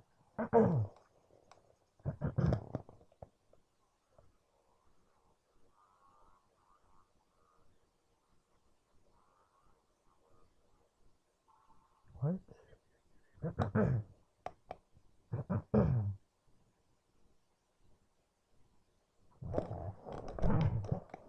Let's go back to Its eye. Before it can roll or get leverage, you scramble on top and jab your rostrum again, this time straight into the gap between its mandibles. It shakes for a moment, then goes still. You pull back and step off, dragging a strand of silk behind you as you limp away. You won, but barely, and your joints aren't bouncing back like they used to. Skip forward, and you're 1 month and 2 weeks old now. After days of looking, you spot another female that's chilling on a thin branch. A male stands in front of her with a dead fly, gripped tightly in his claspers. He's vibrating his wings, lifting the gift one slow pulse at a time. Each movement pushes the scent forward, and the female leans slightly toward it. You don't wait. You launch from the side without a sound and slam into him midair. The impact folds his wings. He drops the fly as his body spins, crashing into the base of the stem. You twist as you fall, catch the fly mid-drop, and backpedal through the leaves. The female reacts instantly. She flies right past the stunned male and walks straight toward you. She grabs the fly from your grip and bites through the head. The juice leaks from the thorax as she starts chewing. Then she turns and lowers her abdomen. You climb fast, locking your claspers at the narrow point behind her wings. For a few seconds, she stays still and keeps feeding. But not for long. She starts moving beneath you, flexing her legs one at a time. Then she pulls forward sharply and jerks sideways. Your grip slips. You slide halfway down her body, scramble to recover, but she twists again, and you lose hold completely. You drop into the grass and land on your side. By the time you lift your head, she's already gone, her legs disappearing between the stems with the fly still in her mouth. You sit there, not moving. Across the clearing, the other male is still watching you. His wings are half raised, and one of them twitches. You got what you wanted, but not the way you wanted it. You are 1 month and 3 weeks old now. A dying beetle is curled under a slab of bark. Its shell is split near the middle, and one leg twitches slowly. You grip the edge with your front legs, push your rostrum into the soft gap, and tear away a strip of flesh. You chew quickly and pull again, opening the space wider. Then movement passes behind you. You turn and see the same male from before. He drops into the dirt a short distance away with his wings spread and his tail raised. His head points straight at you, and he runs forward in a direct line. You step sideways and twist your body at the same time. Your tail hooks around his abdomen and pulls him toward the ground. His legs scrape at the dirt, and he snaps at your middle leg, catching it briefly. You push forward with your other legs and clamp your jaws around the side of his head. He kicks and pulls back until he gets free. Yellow fluid leaks from the corner of his eye as his wings start moving. He rises into the air, but you jump after him. You catch him with all 6 legs and push your rostrum into the soft gap behind his head. His wings flap once before you push him down toward the ground. You pull your rostrum out and stab again, this time going in deeper. You pull 3 quick times until the head comes away from the body. Both pieces drop into the grass. You watch the body twitch once before you turn away. You grip the beetle again, drag it into the shade, and begin eating from the open joint. You keep feeding until only the shell is left. You just became a certified Sigma male. Skip forward again, and you are 2 months old now. You rest in a patch of grass where the stems lean close together. The ground is warm from the sun, and your legs stay folded under your body. The grass bends to one side as something pushes through it. Leaves shake in a straight line, and a fox bursts out with its jaws. It's chasing a vole across the clearing. Its paws pound the ground as it runs past. One paw hits a loose rock and sends it flipping into the air. The stone turns once and drops straight onto you. It smashes through your middle and crushes your legs flat. Your wings tear and fold under the weight. Your body caves in, and everything stops. You're dead. That was the scorpion. Next is the leafcutter ant, big and carrying a weight that never goes away. You hatch underground as one of the 3 types of female leafcutter ants. You're a minim, the smallest and the weakest. Nearby, 2 other kinds are already moving through different parts of the colony. You won't meet them yet, but without all 3, nothing here would survive. You're blind at first. You feel your way through the dark tunnels, guided only by smell. Soon, hundreds of sisters join you, each as tiny and fragile as you. Your job is simple but critical. You farm fungus, the colony's only food source. Leafcutter ants don't eat leaves. Instead, your colony chews leaves into pulp and uses them to grow fungus. Minims like you carefully press this pulp into gardens deep underground. Even the wrong type of leaf can poison the garden, so your job is to keep it pure. And even though the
Huh?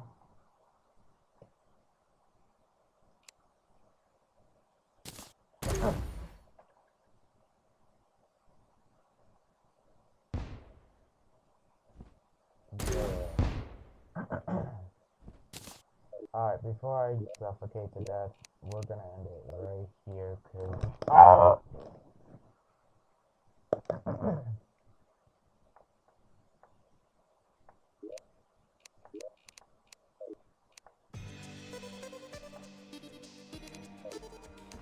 Thank you guys so much for watching, either in the present or the future. I am going to bed now.